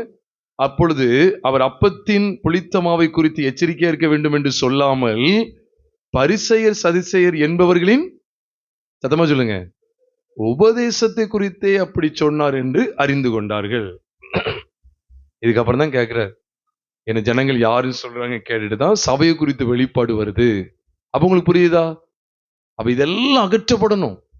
அகற்றப்பட்டதான் உயிர்த்தெழுதலின் அடுத்த பண்டிகை எது தெரியும்? முதற் பலன்களின் பண்டிகை படிக்க போறோம். நல்லா கவனிக்கீங்களா? அப்ப கிறிஸ்து என்ன செய்யறாருன்னா, சீசர்களுக்குள்ள இருக்கக்கூடிய, சீசர்களுக்குள்ள இது வந்துடக்கூடாது. எது? பரிசேயர் சதுசேயர் புளித்தமா உள்ள வந்துடக்கூடாது. புளிப்பில்லா அப்ப பண்டிகை நம்ம படிச்சுட்டு இருக்கோம். புளிப்பில்லா அப்ப பண்டிகை தான் பார்த்துட்டு இருக்கோம். அப்ப 7 நாள் அளவும் புளிப்பில்லாத அப்பத்தோட தான் பண்டிகை ஆசரிக்கணும். 7ங்கிறது பூரணத்தை குறிக்கும். 7 signifies the number 7, the term 7 signifies perfection. 7ங்கிறது பூரணத்தை குறிக்கும். அப்ப தேவன் எதை வெளிப்படுத்துறாரு அப்படின்னு கேட்டா, இப்ப முதல்ல சீசர்களுக்கு சபையை குறித்து வெளிப்பாட சொல்றாரா, புது சிருஷ்டியின் அனுபவத்தை குறித்து, புது உடன்படிக்கை சபையை குறித்து பேசுறாரா, இல்ல புளித்தமாவை குறித்து பேசுறாரா? முதல்ல புளித்தமாவை குறித்து பேசுறாரு. ஏன்னா புளித்தமாவை குறித்து எச்சரிக்கை இருக்குன்னு சொல்லிட்டு தான் இப்ப தம்ம அப்புறம் வெளிப்படுத்துறார். என்ன யாருன்னு சொல்றாங்க ஜனங்கள். சில யோவான் சாணன் சொல்றாங்க, சில எலியான்னு சொல்றாங்க, சிலர் இப்ப தீர்க்கதரிசியில ஒருவர்னு சொல்றாங்க. அதுக்கப்புறம் தான் நீங்க என்ன யாருன்னு சொல்லும்போது தான் சீமோன் பேதுரு சொல்றார், நீ ஜீவனுள்ள தேவனுடைய குமாரனாய் கிறிஸ்து. உடனே ஆண்டவர் சொல்றார், இது உனக்கு மாம்சம் இரத்தமும் இது உனக்கு வெளிப்படுத்தவில்லை, பரலோகத்தில் இருக்கிற என் பிதா தாமே உனக்கு இது வெளிப்படுத்தினார். நீ பேதுருவா இருக்கிற இந்த கல்லின் மேல் சபை கட்டுவேன், பாதாளத்தின் வாசல் இதை மேற்கொள்வதில்லை. சபை குறித்த வெளிப்பாடு. உண்மையிலே சொல்லப்போனா சபையை கட்டி எழுப்புகிற சபை எதனாலும் மேற்கொள்ள முடியும், பாதாளத்தின் வாசல்கள்லாம் ஜெயிச்சிரும் அப்படிங்கிற அந்த வெளிப்பாடுலாம் யாருக்கு கொடுக்கப்படும் தெரியுமா? கள்ள உபதேசத்துக்கு நீங்கினவர்களுக்கு தான். நம்ம இன்னும் பாரம்பரியங்கிற வேற்றுமையான உபதேசத்தை கொண்டு வரக்கூடாது. ஏன் நான் 3 இடத்த சொன்ன தெரியுமா? இப்ப லூக்கா 12:1 சதுசேயரை பத்தி பிரத்யட்சமா சதுசேயரை பத்தி மன்னிக்கும், பிரத்யட்சமா பரிசேயரை பத்தி சொல்லியிருக்கு. அப்ப மார்க்கு மன்னிக்கும், மத்தேயு 16வது அதிகாரம் 6, 11, 12 இந்த வசனங்கள்ல விசேஷமா 2 பேரை பத்தி சொல்றாரு, பரிசேயருடைய மற்றும் சதுசேயருடைய புளித்தமா. அடுத்து எங்க இருக்கு? மார்க்கு 8:15 ஏரோதின் புளித்தமா குறித்து வச்சிருக்காருங்க. அப்ப 3 கேட்டகரி பார்க்கும். ஒன்னு என்ன? பரிசேயருடைய புளித்தமா, 2வது சதுசேயருடைய புளித்தமா, 3வது ஏரோதின் புளித்தமா. இதெல்லாம் இதுக்கு அடையாளமா இருக்குங்கிறத வேகமா சொல்ல டைம் காணாது, நீங்க நல்லா தியானிப்பீங்கன்னு நினைக்கிறேன். பரிசேயருடைய புளித்தமான்னு சொல்லும்போது பரிசேயருடைய மாய்மாலம். அதனாலதான் நீங்க லூக்கா 12:1 சொல்லும்போது மாயமாகிய பரிசேயருடைய புளித்தமாவை குறித்து எச்சரிக்கையாருங்கன்னு சொல்லுவாரு. இருக்கும், நீங்க தாராளமா பார்க்கலாம். மாயமாகிய பரிசேயருடைய புளித்தமா. அது என்ன மாயம்? ஆங்கிலத்துல ஹிப்பாக்ரசி அப்படின்னு இருக்கு. ஹிப்பாக்ரசி அவங்களுக்குள்ள என்ன மாயமாலம் இருந்துச்சு அப்படின்னு கேட்டா நமக்கு தெரியும். நம்ம எப்படி நம்ம லேவியராம 23வது அதிகாரத்துல பண்டிகையில பார்த்துட்டு வர்றோமோ, அதே போல மத்திய 23வது அதிகாரத்துல மாயக்காரர் பரிசேயருடைய மாய்மாலங்கள் எல்லாம் அன்று காமிச்சுக்கிட்டே இருக்காரு. நீங்க தாராளமா பார்க்கலாம். ரத்தன சுருக்கமா அவங்களுடைய மாய்மாலத்தை சொல்லணும்னா என்ன தெரியுமா? அவங்க சுயநீதியை மட்டும்தான் காமிப்பாங்க. சுயநீதியை காமிச்சுக்கிட்டே இருப்பாங்க. வெளிப்பிரகாரத்தை மட்டும் சுத்திகரிப்பாங்க, உள்ளான விஷயத்தை விட்டுருவாங்க. அதனாலதான் மற்றதெல்லாம் தசம்பாங்க கேட்பாங்க, ஆனா இறக்கத்தின் நியாயத்தை விட்டுட்டாங்க. மற்ற என்ன செய்றாங்க, பாத்திரத்தினுடைய வெளிப்புறத்தெல்லாம் சுத்தமாக்குவாங்க, ஆனா குருடராகவே வாழ்ந்தாங்க. குருடருக்கு வழிகாட்டுகிற குருடரா இருந்தாங்க. அப்ப நமக்கு எதை காண்பிக்கும் அப்படின்னா மாய்மாலம். பரிசருடைய புளித்தமா அப்படின்னு சொன்னாலே அது ஒரு மாய்மாலமான உபதேசம். இன்னைக்கும் சொல்றேன் பிரியமானவர்ல, சபையில எந்த சபையா இருக்கட்டும், நான் யாரையும் சொல்லல, ஏன்னா ஒரு சில சபைக்கு போறவங்க நீங்க இருக்கீங்க, அதனால நான் சபையை குறித்து நான் சொல்ல நினைச்சிடக்கூடாது. எந்த இடத்துல சரீரத்துக்கு வேண்டியவங்களை மட்டும் வச்சு நமக்கு காமிச்சு கொடுக்காங்களோ அங்கே பரிசருடைய புளித்தமா இருக்குன்னு அர்த்தம். ஏன்னா பரிசருடைய காரியமே என்ன தெரியுமா?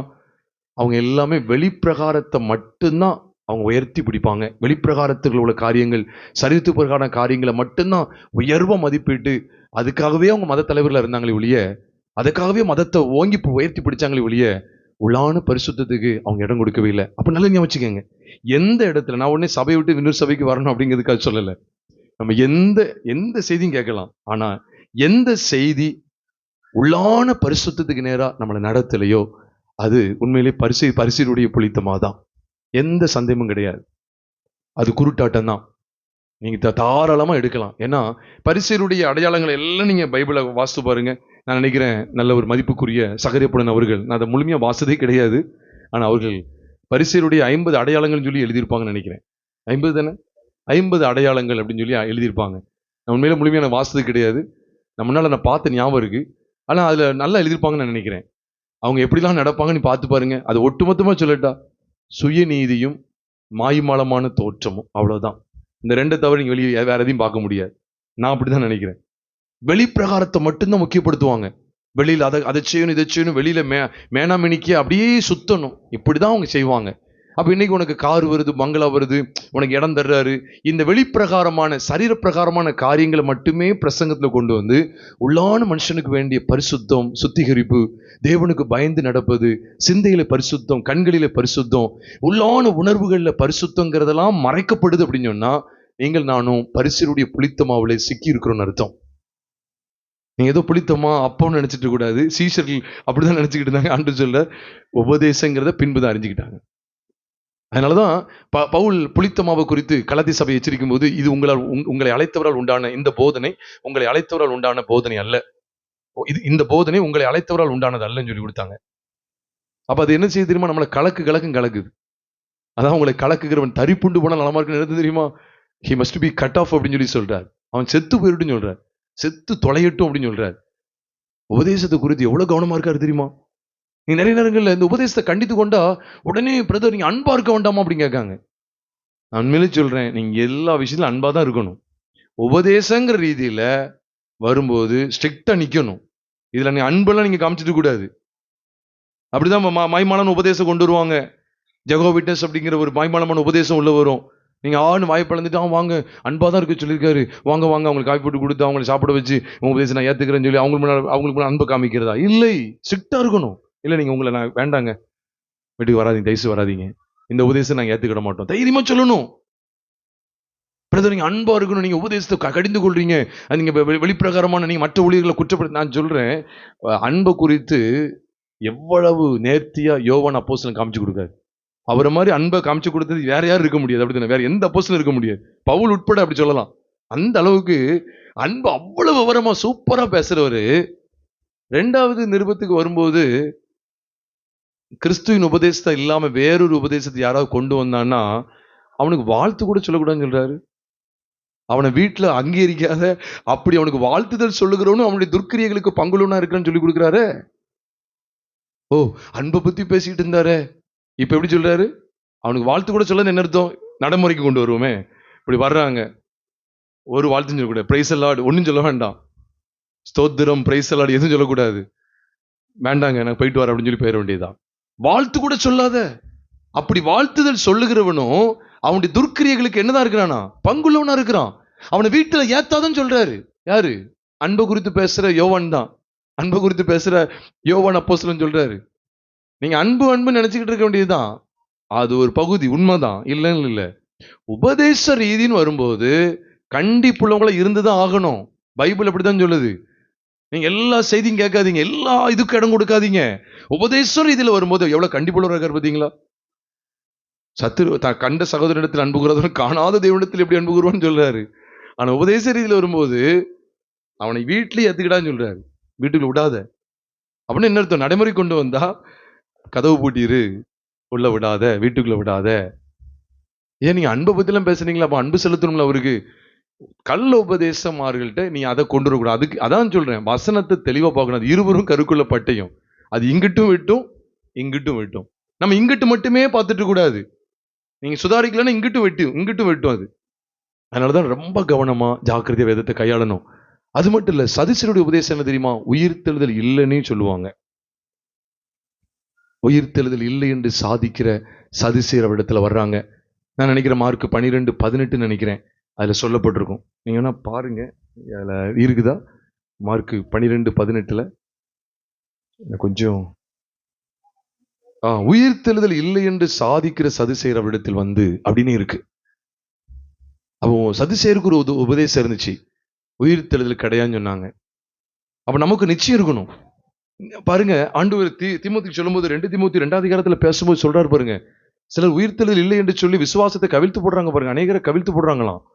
2 தீமோத்தேயுவின் புஸ்தகம் 2வது அதிகாரம் 15ஆம் வசனத்திலிருந்து பார்க்கும்போது 14 இருந்தே சொல்றாரு, இவைகளை அவர்களுக்கு நினைப்பூட்டி ஒன்றுக்கும் பிரோஜனம் இல்லாமல் கேட்கிறவர்களை கவிழ்த்து போடுகிறதுக்கு ஏதுவான வாக்குவாதம் செய்யாதபடிக்கு கர்த்தருக்கு முன்பாக அவர்களுக்கு எச்சரித்து புத்தி சொல்லு.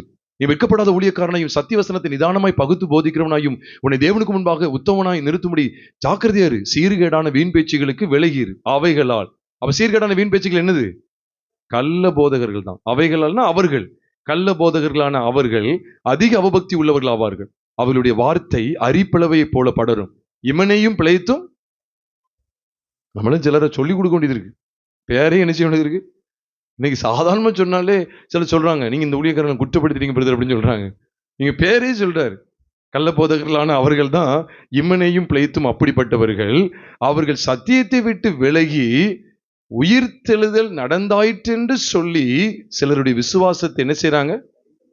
கவிழ்த்து போடுகிறார்கள். இன்னைக்கு அதுதான், உயிர்த்தெழுதல் நடந்தாயிற்று. அப்ப உயிர்த்தெழுதல் குறித்து சரியான ஒரு வெளிப்பாடு அவனுக்கு அன்னைக்கு இல்லாம இருந்துச்சு. அதனாலதான் ஒரு எச்சரிக்கை சொல்றார். இவங்களுக்கும் பாருங்க உயிர்த்தெழுதலே இல்லைன்னு சொல்றவங்க இருக்காங்க. அங்க மார்க் 12:18, இங்க 2 தீமோத்தேயு 2:18 உயிர்த்தெழுதலே இல்லை, அப்படி இங்க உயிர்த்தெழுதல் நடந்தாயிற்று, அதெல்லாம் முடிஞ்சிட்டு அப்படின்னு சொல்லி சிலருடைய விசுவாசத்தை கவிழ்த்து போடுறாங்களாம். இன்னைக்கு ஒரு கூட்டம் இருக்கு தெரியுமா, வேத மாணாக்கர். நான் பேரை கூட சொல்ல நான் தயங்கல, உலகமே அறியுது. என்ன ஒரு இடத்துல அறியுது என்ன பெரிய விஷயமா? வேத மாணாக்கர், பைபிள் ஸ்டூடெண்ட்ஸ் அப்படின்னு சொல்லுவாங்க. சத்தியம் அப்படிங்கிற ஒரு பேரை கூட வச்சுக்கிடுவாங்க. இன்னொன்னு சொல்ல போனா ஜெகோவா விட்னஸ் சொல்லுவாங்க. காவூர் கோபுரம், JW, இவங்க எல்லாம் ஒரே கேட்டகரி தான். ஆனா பிரிஞ்சு இருக்கிற மாதிரி நாங்க அவங்க கிடையாது அப்படின்னு பிரிஞ்சு இருக்கிற மாதிரி நடிப்பாங்க. இதெல்லாம் தெரியும். இவங்க என்ன சொல்லுவாங்க தெரியுமா? 1960 60 சில்லறையில 70 சில்லறையில தெரியாது, உயிர்த்தெழுதல் நடந்தாயிட்டான், நம்ம எல்லாரும் கைவிடப்பட்ட இடத்துல இருக்குன்னு சொல்றாங்க. உண்மைக்கும் அதனாலதான் யாரும் சுவிசேஷம் அறிவிக்க கூடாதுன்னு சொல்றாங்க. இப்ப நீங்க அறிவிக்க கூடாது, ஏன்னா அந்நாள்ல கர்த்தர் அறிந்துகொள் என்று ஒருவனும் தன் அயலானுக்கும் சொல்ல வேண்டியது இல்லைன்னு சொல்லி எபிரேயர் 8 இருக்கு பாத்தீங்களா? அதனால எல்லாரும் கர்த்தர் அறிந்து கொள்வாங்க. இதை வச்சு என்கிட்ட பேசினாங்க. அதுதான் சொல்ல வரேன். இதை வச்சு என்கிட்ட பேசினாங்க. உயிர்த்தெழுதல் அன்னைக்கே நடந்துச்சு பிரதர், இன்னும் எப்ப கைவிடப்பட்ட இடத்துல இருக்கிறோம். அப்ப என்னன்னு கேட்டேன். அப்ப இது 1000 வருட அரசாட்சி சொல்லிக்கலாம் கேட்டேன். அதுக்கு பேச்சு மூச்சு இல்லை. அதனால நீ விசுவாசத்தை கவிழ்த்து போட போங்க. அவங்கள்ட்ட மட்டும் கொஞ்சம் பேசுறீங்கன்னு வச்சுக்கோங்களேன், விசுவாசம் கவிழ்க்கப்பட்டுரும். விசுவாசம் கவிழ்க்கப்பட்டுறக்கூடாது. அதனாலதான் 2 தீமோத்தேயுல பேசுறது மாதிரி தான் 1 தீமோத்தேயுலயும் சொல்றார். 1 தீமோத்தேயு 1 அதிகாரத்துல விசுவாசத்தை விட்டு விலகக்கூடாதுன்னு தான் பேசிக்கிட்டே வருவார். 1 தீமோத்தேயு 1 அதிகாரம் 19ஆம் வசனத்தை நீங்க வாசித்தீங்கன்னா 19 மற்றும் 20 பார்க்கும்போது சிலர் இந்த நல்மனசாட்சியை சிலர் தள்ளிவிட்டு விசுவாசமாகிய கப்பலை சேதப்படுத்தினார்கள். என்ன? இம்மனையும் அலெக்சாண்டரும் அப்படிப்பட்டவர்கள். எவ்வளவு அழகா காமிச்சு கொடுக்காரு பாருங்க. விசுவாசத்தை கவிழ்த்து போடுகிற கூட்டத்தை காமிச்சு கொடுக்க வேண்டியது இருக்கு. விசுவாசமாகி கப்பலை சேதப்படுத்துகிற கூட்டத்தை காமிச்சு கொடுக்க வேண்டியது இருக்கு. அது 1 தீமோத்தேயு 1 அதிகாரத்தில் மட்டும் இல்ல, 1 தீமோத்தேயு 4 அதிகாரத்துக்கு வரும்போதும் பிற்காலங்களில் ஆவியானவர் வெளிப்படையாக சொல்லுகிறபடி பிற்காலங்களில் மனசாட்சியில் சூடு உண்ட பொய்யருடைய மாயத்தினாலே சிலர் வஞ்சிக்கிற ஆவிகளுக்கும் சிலர் பிசாசின் உபதேசங்களுக்கும் செவி கொடுத்து விசுவாசத்தை விட்டு விலகி போவார்கள். இதெல்லாத்தையும் காமிச்சு கொடுத்துட்டே இருக்கிறாரு. பிரியமானவர்களே, கள்ள ஜாக்கிரதையா இருங்க. உயிர்த்தெழுதல் இனிதான் நடக்க போகிறது. தேவன் தமது சபையை எடுத்துக்கொள்ள வரப்போகிறார். அந்த நாளுக்கு நம்ம ஆயத்தப்படணும். சதுசேயருடைய புளித்தமாவுக்கு இடம் கொடுத்தா உயிர்த்தெழுதல் இல்லைங்கிற இடத்துக்கு போயிடுவாங்க, ஏனோ தானு சொல்லி வாழ்ந்துருவாங்க. அதான் பவுல் சொல்லி கொடுத்தார். 1 கொரிந்தியர் 15ஆம் அதிகாரம் 32ஆம் வசனத்தின் பின்பகுதியை வாசிக்கும் போது அவர் சொல்றார். அதோட முழு வசனத்தையும் நீங்க பார்த்தாலே, நான் எபேசுவிலே துஷ்ட மிருகங்களுடைய போராடினேன் என்பதை காமிச்சு கொடுக்கிறாரு. மனுஷர் வழக்கமா இவங்களோட பகிர்ந்து கொள்றேன்னு சொல்றாரு. எபேசுல துஷ்ட மிருகம்லாம் என்ன நினைக்கீங்க? இந்த சதுசேயர் கூட்டம் தான். தாராளமா சொல்ல முடியும். ஏன்னா மரித்தோர் உயிர்த்தெழுதலை பத்தி பேசிட்டு இருக்கிறாரு. அதனாலதான் இங்க சொல்லி கொடுக்கிறாரு. என்ன கொரிந்தி சபைக்குள்ள ஏன் இதை பத்தி பேசுறது தெரியுமா? உயிர்த்தெழுதல் குறித்து இவ்வளவு ஸ்ட்ராங்கா பேசுறது தெரியுமா? கலாத்திய சபைக்கு எப்படி விருத்த சேதனம், கையினால் செய்யப்படுற மாம்சத்தின்படியான விருத்த சேதனங்கிற கள்ளோபதேசம் உள்ள கொண்டு வரப்பட்டதோ, அதே போல கொரிந்தி சபைக்கு உயிர்த்தெழுதல் இல்லை அப்படிங்கிற ஒரு போதனை, சதுசேயருடைய போதனை உள்ள வந்துட்டு, அதாவது கலைஞர்களுக்காக உயிர்த்தெழுதல் இல்லைன்னு சொல்றிய புத்தியினே அப்படின்னு சொல்றாரு. 34, 35, 36 வாசிக்கும் போது, புத்தியினமான மனுஷனே, நீ விதைத்த விதை செத்தால் ஒழிய என்ன செய்யாது? உயிர்க்க மாட்டாதே. விதை எப்படி செத்து அது எப்படி உயிர்த்து அது எப்படி பலனை கொண்டு வருது, அதே போல செத்து போன மனுஷன் உயிர்த்தெழுவான். உயிர்த்தெழு இல்லைன்னு சொல்றியே. அதனால 32ஆம் வசனம் சொல்றாரு, நான் எபேசுவிலே துஷ்ட மிருகங்களுடைய போராடினேன் என்று மனுஷர் வழக்கமாய் சொல்லுகிறேன். சொல்லுதான் சொல்றார். மரித்தோர் உயிர்த்தெழாவிட்டால் புசிப்போம் குடிப்போம் நாளைக்கு சாவோம் என்று சொல்லலாமே, மோசம் போகாதிருங்கள். ஆகாத சம்பாஷணை சொல்ற இடத்துல நம்ம இப்படிதான் நினைக்க வேண்டியது இருக்கு. சதுசேயனுடைய உபதேசம் நல்லொழுக்கங்களை கெடுக்கும். ஆகாத சம்பாஷணைகள் நல்லொழுக்கங்களை கெடுக்கும். அதெல்லாம் நம்ம என்ன செய்யணுமா? நீதிக்கேற்க விழித்துக் கொண்டு, நீங்க பாவம் செய்யாமல், அதுக்கு அடுத்த வசனம் தான் சொல்றாரு, நீங்க பாவம் செய்யாமல் நீதிக்கேற்க விழித்துக் கொண்டு பேசுறாரு. தெளிந்தவர்களா இருங்கள்னு சொல்லி கொடுக்கிறார். மரித்தோர் உயிர்த்தெழுதல் இல்லைங்கிறத அன்னைக்கு அவங்க உபதேசமா பெற்றிருக்காங்க. மரித்தோர் உயிர்த்தெழுதல் உண்டு. அப்ப சதுசேயருடைய உபதேசத்துக்கு இடம் கொடுக்க கூடாது. அப்ப சதுசேயருடைய உபதேசம் என்ன தெரியுமா? இல்லையா, பெந்தெகோஸ்தலையும் பல சபைகளையும் பாரம்பரியமான சபைகளையும் உயிர்த்தெழுதல் உண்டு தானே சொல்றாங்க. நான் சொல்றது நீங்க தரிய விளங்கிக்கிடணும். எல்லாரும் உயிர்த்தெழுதல் உண்டு தான் சொல்றாங்க. கத்தோலிக்க சபையோ, சிஎஸ்ஐ சபைகளோ, பெந்தெகோஸ்தே சபைகளோ, மற்ற இண்டிபெண்டன்ட் சபைகளோ எல்லாம் உண்டு தான் சொல்றாங்க. ஆனா அவங்க வாழ்க்கையை கவனிச்சிருக்கீங்களா? புசிப்போம் குடிப்போம் நாளைக்கு சாவோம்.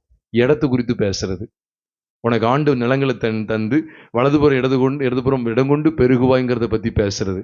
இதுவே எதுக்கு அடையாளம் தெரியுமா? உயிர்த்தெழுதல் இல்லை என்று சாதிக்கிற சதுசேய கூட்டத்துக்கு அடையாளம். இம்மைக்கான காரியங்களையே பேசுவாங்க. உனக்கு கேட்டு என்ன சொல்லுவாங்க தெரியுமா? எசப்பாடு உயிர்த்தெழுதல் நாங்கள் எடுத்துக்கொள்வோம்ல அப்படின்னு சொன்னேன். உன் வாயெல்லாம் இப்படிதான் சொல்லுது. உன் இறுதிம சிந்தை எதுக்கு அடுத்துதான் இருக்கு தெரியுமா? பூமிக்கு அடுத்தவைகளையே சார்ந்திருக்கு. நீ ஏன் உயிர்த்தெழுதல் குறித்து பேசுற? ஆண்டு இதெல்லாம் அங்கீகரிக்க மாட்டார். உதட்டினால கர்த்தருக்கு துதிப்பாடி இருதயத்தில் விலகி இருக்கிற கூட்டத்தை தேவன் அங்கீகரிக்கவே செஞ்சாரு இல்ல. இன்னைக்கும் பாருங்க, உதடளவு வாயில தான் தேவனிடத்துல கிட்டிச்சேர்றாங்க, வாயில தான் உயிர்த்தெழுதல் குறித்து பேசுறாங்க. ஆனா இருதயமோ உயிர்த்தெழுதல் சத்தியத்துக்கு தூரமா விலகி இருக்கு. ஆண்டு கடன் கடன் கொடுப்பாரா, கடன் லோன் சாங்ஷன் உதவி செய்வாரா, ஆண்டு எனக்கு வண்டி தருவாரா, கார் தருவாரா, பைக் தருவாரா. ஆனா வாழ்க்கையை பாத்தீங்களா? அப்ப பாத்துக்கங்க, இந்த உபதேசத்துக்குள்ளதான் இன்னைக்கு அநேகர் சிக்கப்பட்டிருக்காங்க. என்னையா செத்தா என்னையா இது, ஆண்டு உயிர்த்தெழுதல்ல போயிடலாம் அப்படின்னு சொல்லிட்டு சும்மா. ஆனா அவங்க வாழ்க்கை எல்லாம் எதை படுத்தி பிடிக்க தெரியுமா? உயிர்த்தெழுதல்லாம் கிடையாதுங்க.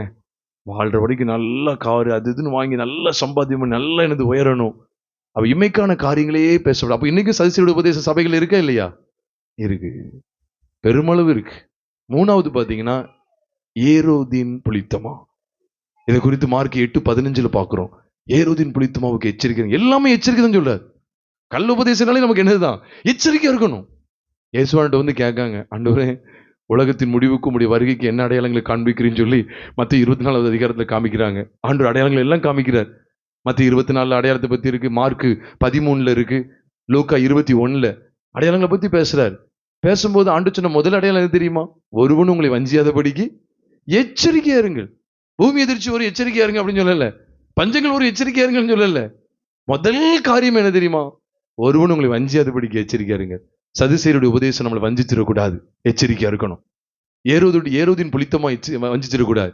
சரி, இது எல்லாமே இங்க இருக்குதான் கேட்டா, ஆமா, நம்ம ரெண்டும் பார்த்துட்டோம். பரிசேயருடைய புளித்தமா, சதுசேயருடைய புளித்தமா, இதெல்லாம் சபையில இருக்கா இல்லையா? இருக்கு. இந்த புளித்தமா கலைந்து போடணுமா வேண்டாமா? சொல்லுங்க, அவங்களுக்கு புரியுதா? இந்த புளித்தமாவு இந்த புளித்தமா யாருக்கு, அதாவது இந்த புளித்தமா வந்து எதோட தான் ஒட்டிக்கணும் அப்படின்னு கேட்டா, பழைய மனுஷனோட தான் ஒட்டிக்கணும். புதிய மனுஷனுடைய சாயலுக்குள்ள வரவே வராது.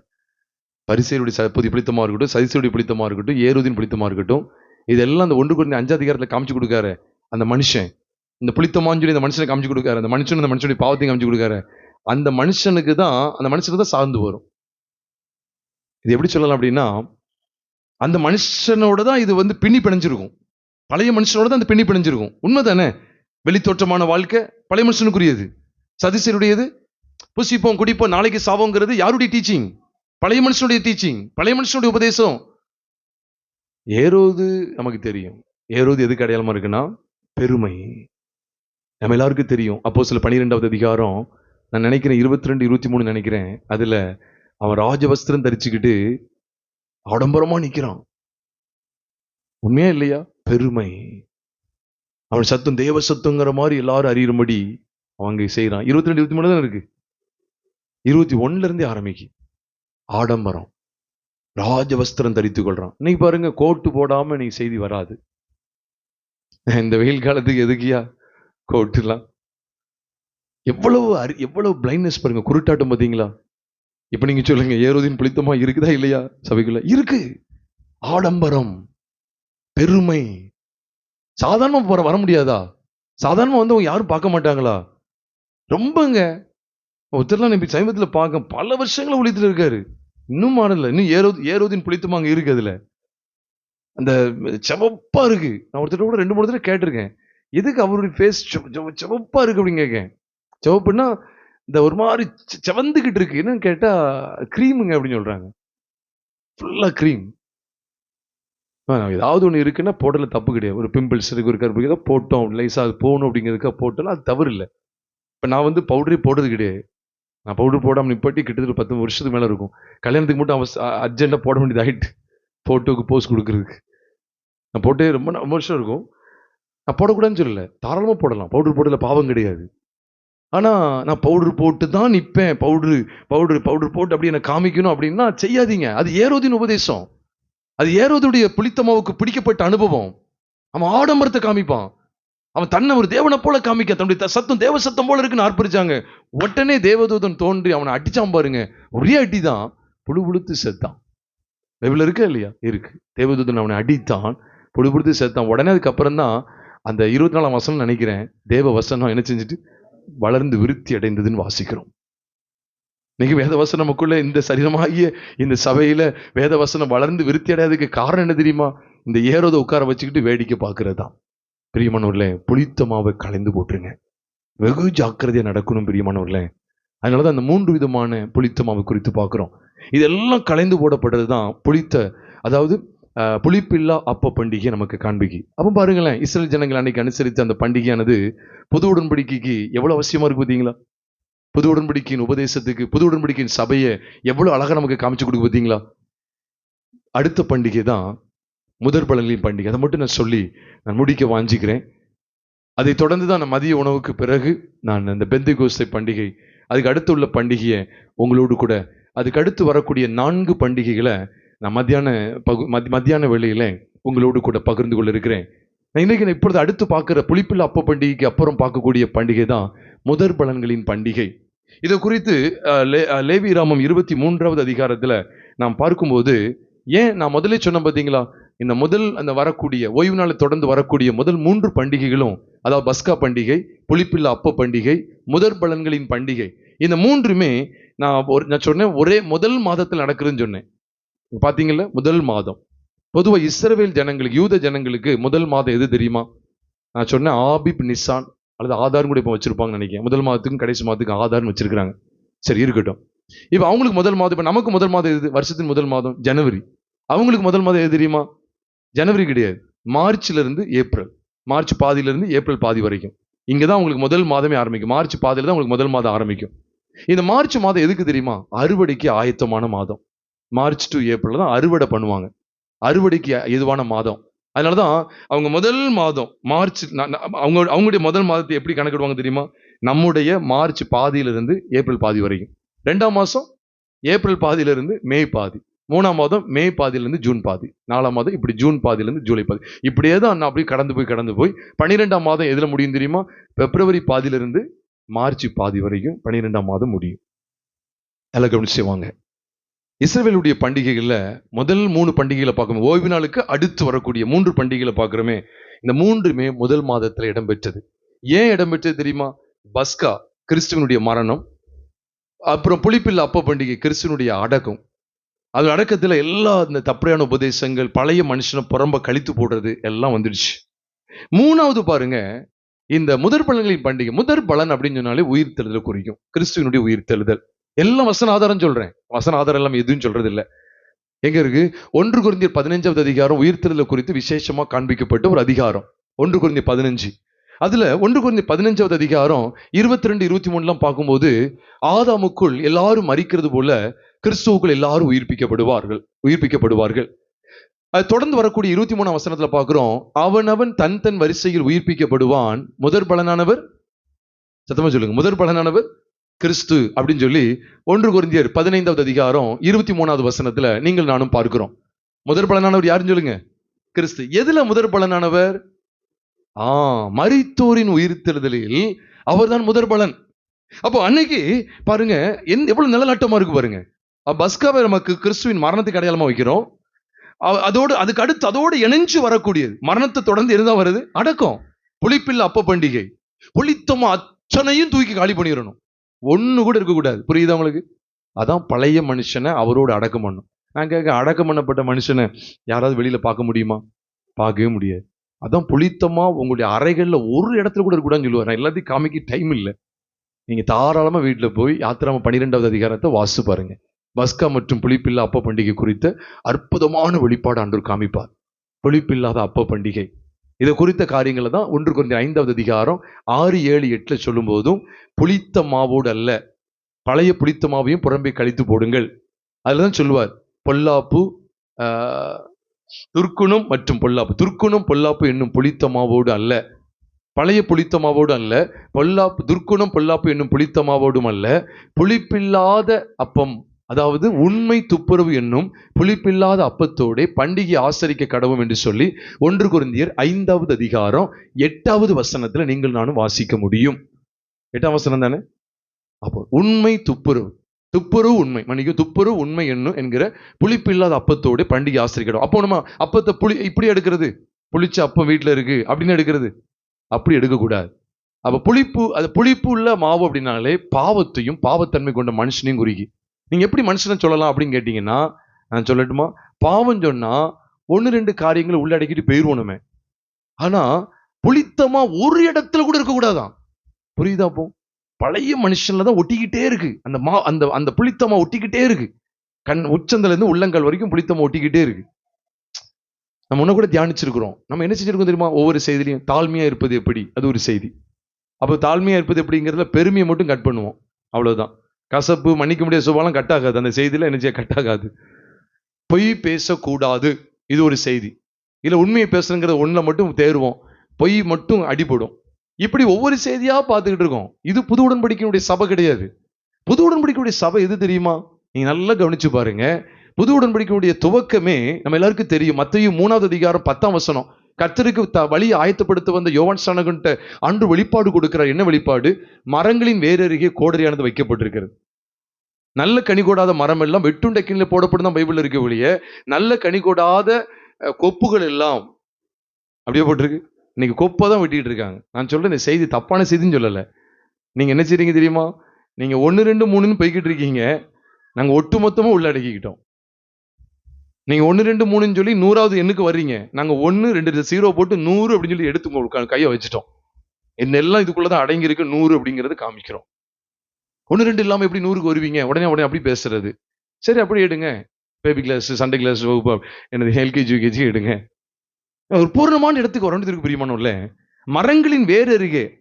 ஏன் வேர் கெட்டுன்னா போட்டிருக்கு? அப்படியே போட்டிருக்கு. இல்ல, கெட்ட வேர்கள் எல்லாம் வெட்டு உண்டு அக்கில போடப்படனா போட்டிருக்கு. வேற சொல்லல, கனியை சொல்றார். வேறு தான் பிரச்சனை இல்லைன்னு சொல்லல. ஆனா அந்த கனி தான் பிரச்சனை. கனியில கை வைக்கல, வேர்ல கை வைக்கிற. இன்னைக்கு நம்ம கனியில தான் கை வைக்கிறோம். களவு, ஒரு கனியை கட் பண்றோம். பொய் சாட்சி, ஒரு கனியை கட் பண்றோம். கசப்பு, ஒரு கனியை கட் பண்றோம். விபச்சாரம், ஒரு கனியை கட் பண்றோம். ஒரு பண ஆசை கனி. இப்படியே ஒவ்வொன்றா கட் பண்ணிட்டு இருந்தா வளர்ந்துகிட்டு தானே இருக்கும். அடுத்த மாசம் அதான் வரும். இப்படியே பாடம் எடுத்துட்டு போக வேண்டியதுதான். வேரோட சார்ஜிட்டா பழைய மனுஷன், நம்முடைய பழைய மனுஷன் அவரோட கூட சிலுவையில் அறியப்பட்டது என்று பார்க்கிறோமே, ரோமர் 6வது அதிகாரம் 6ஆம் வசனத்துல. அப்ப அந்த இடத்துக்குள்ள நம்ம வந்து விட வேண்டும் பிரியமானவர்களே. கர்த்தருடைய பரிசுத்த நாமத்துக்கு மகிமைங்கானம் உண்டாவதாக.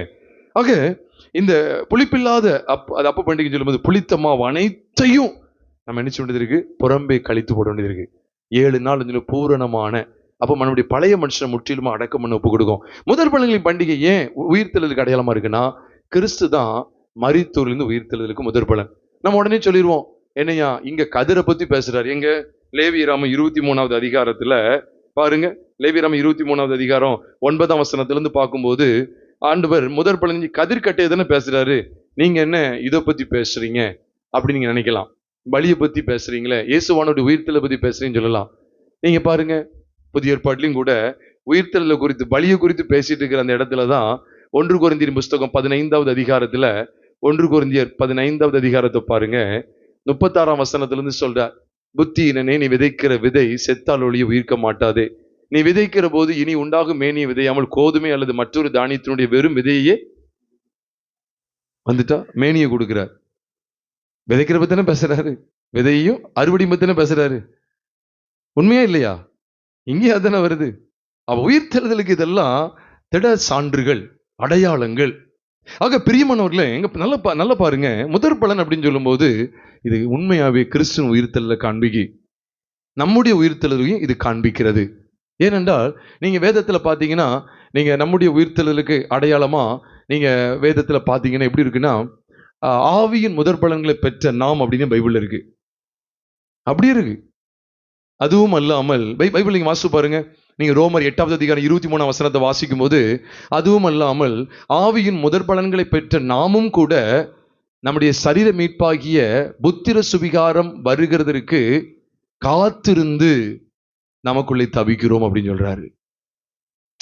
அப்ப ஆவியின் முதற் பலன்களை பெற்ற நாமும் கூட, புரியுதா உங்களுக்கு? அந்த முதற் பலன்களை நாமளும் பெற்றுட்டோம். இதைத்தான் யாக்கோபு சொல்லும் போது, யாக்கோபு 1ஆம் அதிகாரம் 18ஆம் வசனத்திலையும் சொல்றார். யாக்கோபு 1வது அதிகாரம் 18ஆம் வசனத்தை பார்க்கும்போது அங்கேயும் சொல்றார், அவர் சித்தம் கொண்டு. அதுக்கு முந்தின வசனத்துல நீங்க பார்க்கணும். அதாவது 17 18 2 வசனங்களையும் பார்க்கும்போது, நன்மையான எந்த ஈவும் பூர்ணமான எந்த வரமும் பரத்திலிருந்து உண்டாகி ஜோதிகளின் பிதாவினிடத்திலிருந்து இறங்கி வருகிறது. அவரிடத்தில் யாதொரு மாறுதலும் யாதொரு வேற்றுமை நிழலும் இல்லை. அதுக்கு பிறகுதான் அவர் சித்தம் கொண்டு. அவர் சித்தம் கொண்டு. அப்ப என்னன்னா, இது மனுஷன் தீர்மானிக்கிறது இல்லை. அப்ப அவர் சித்தம் கொண்டுன்னா அவருடைய சித்தமே என்ன அப்படின்னா, நம்ம எல்லாம் முதற் பலன்களை பெறணும். அதால போட்டிருக்கு, அவர் சித்தம் கொண்டு தம்முடைய சிருஷ்டிகளில் நாம் முதற் பலன்கள் ஆவதற்கு என்ன செய்தாரா? நம்மை சத்திய வசனத்தினாலே ஜெனிப்பித்தார் என்று வேதம் சொல்லுது. அவன் குமாரன் ஜெனிப்பிக்கப்பட்டா அப்படி போட்டிருக்கா போடலையா? இவருடைய குமாரன் இன்று நான் உம்மை ஜெனிப்பித்தேன் இருக்கு. அது எதை குறித்தது? குமாரனுடைய உயிர்த்தெழுதலை குறித்தது. நீங்க பார்க்கிற சங்கீதம் 2ஆம் சங்கீதம் 7ஆம் வசனத்துல இவருடைய குமாரன் இன்று நான் உம்மை ஜெனிப்பித்தேன் போட்டிருக்குது.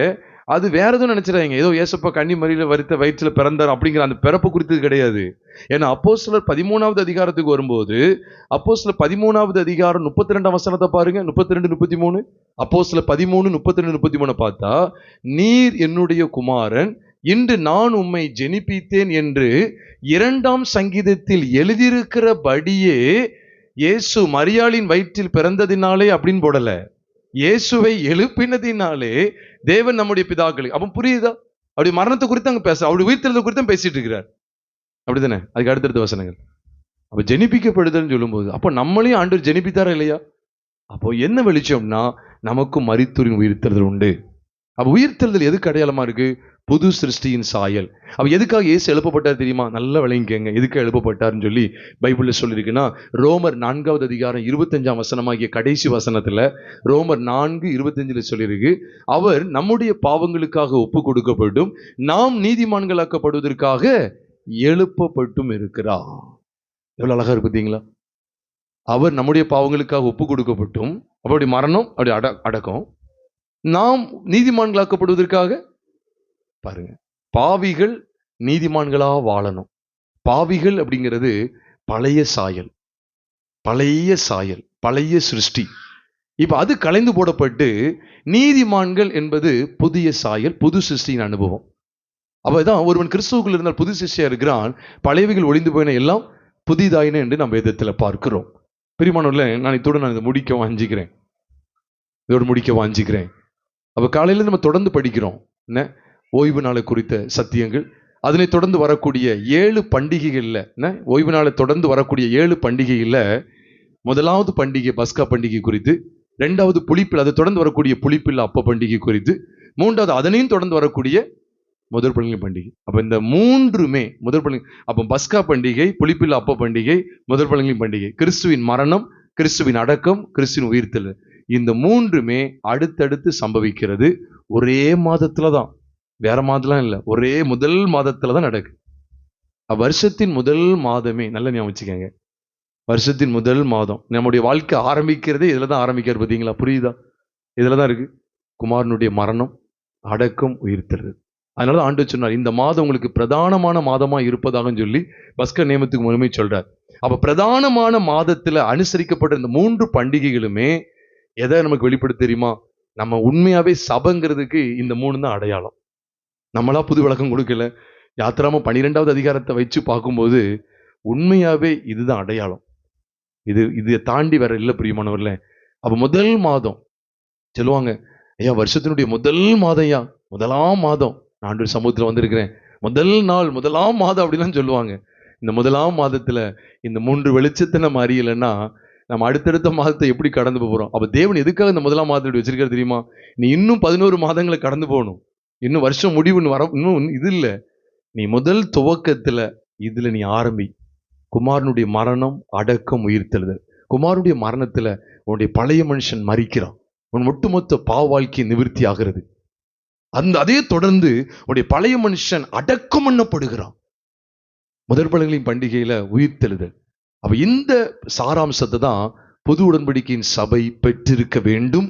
பெற்றிருக்கும்படியாய் புது உடன்படிக்கையில, புதிய ஏற்பாட்டு புஸ்தகத்துல தெளிவாக காண்பிக்கப்பட்டிருக்கிறது. சரி, இன்னும் இருக்கக்கூடிய 4 பண்டிகைகள் என்ன?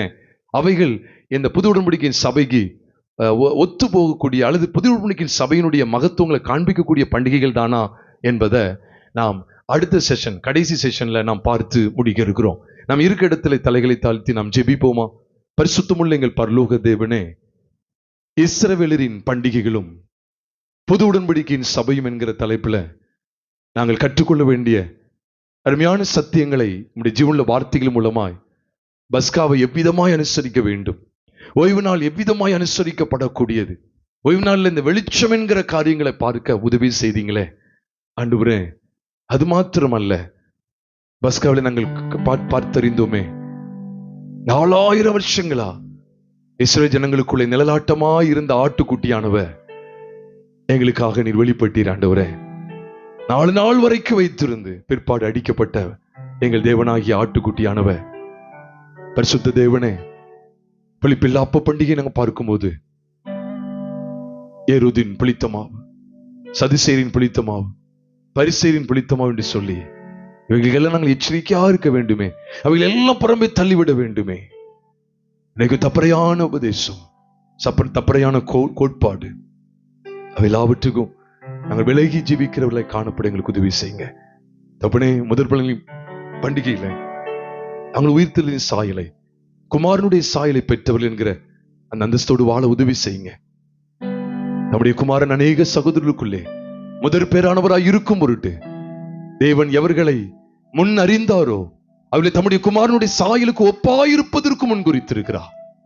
எவர்களை முன் குறித்தாரோ அவர்களை அழைத்தும் இருக்கிறார். எவர்களை அழைத்தாரோ அவர்களை நீதிமான்களாக்கியும் இருக்கிறார். எவர்களை நீதிமான்களாக்கினாரோ அவர்களை மகிமைப்படுத்தியும் இருக்கிறார் என்று ரோமர் 8வது அதிகாரம் 29 மற்றும் 30 2 வசனங்களை நாங்கள் வாசிக்கிறது போல, உண்மையாவே நீர் எங்களுக்காக உயிர்த்தெழுந்து முதற் பலனாய் தம்முடைய சகோதரருக்குள்ளே எங்களுக்குள்ளே நீர் முதற் பேரானவராய் இருக்கும் பொருட்டு எங்களுடைய சாயலுக்கென்று முன் குறித்த இந்த விலையேறப்பட்ட வெளிப்பாட்டை நாங்கள் நினைக்கிறோம். ஆண்டவரே, உடைய சாயல்ல, இந்த புது சிசையின் சாயல்ல பழையவைகள் கலைந்து போடப்பட்டது, பழைய பிழைத்தமா எல்லாம் அகற்றப்பட்டு விட்டது. குமாரனுடைய உயிர்த்தெழுதலின் சாயலிலே நாங்கள் பிழைத்திருக்கிறோம் என்கிற அந்த நிச்சயத்தோடு அனுதினமும் வாழ எங்களுக்கு கிருபை பாராட்டுங்க. அதற்கு யாவரிக்கத்தை ஆசீர்வதிங்க தகப்பனே. அடுத்த பகுதி, 3வது பகுதியிலையும் எங்களோடு கூட எஞ்சியுள்ள இந்த பண்டிகையுடைய காரியங்களை எங்களுக்கு விஸ்தாரமாய் காண்பித்துக் கொடுங்க. கர்த்தராகிய இயேசு கிறிஸ்துவின் விலையேறப்பட்ட நாமத்தில் ஜெபிக்கிறோம் நல்ல பிதாவே.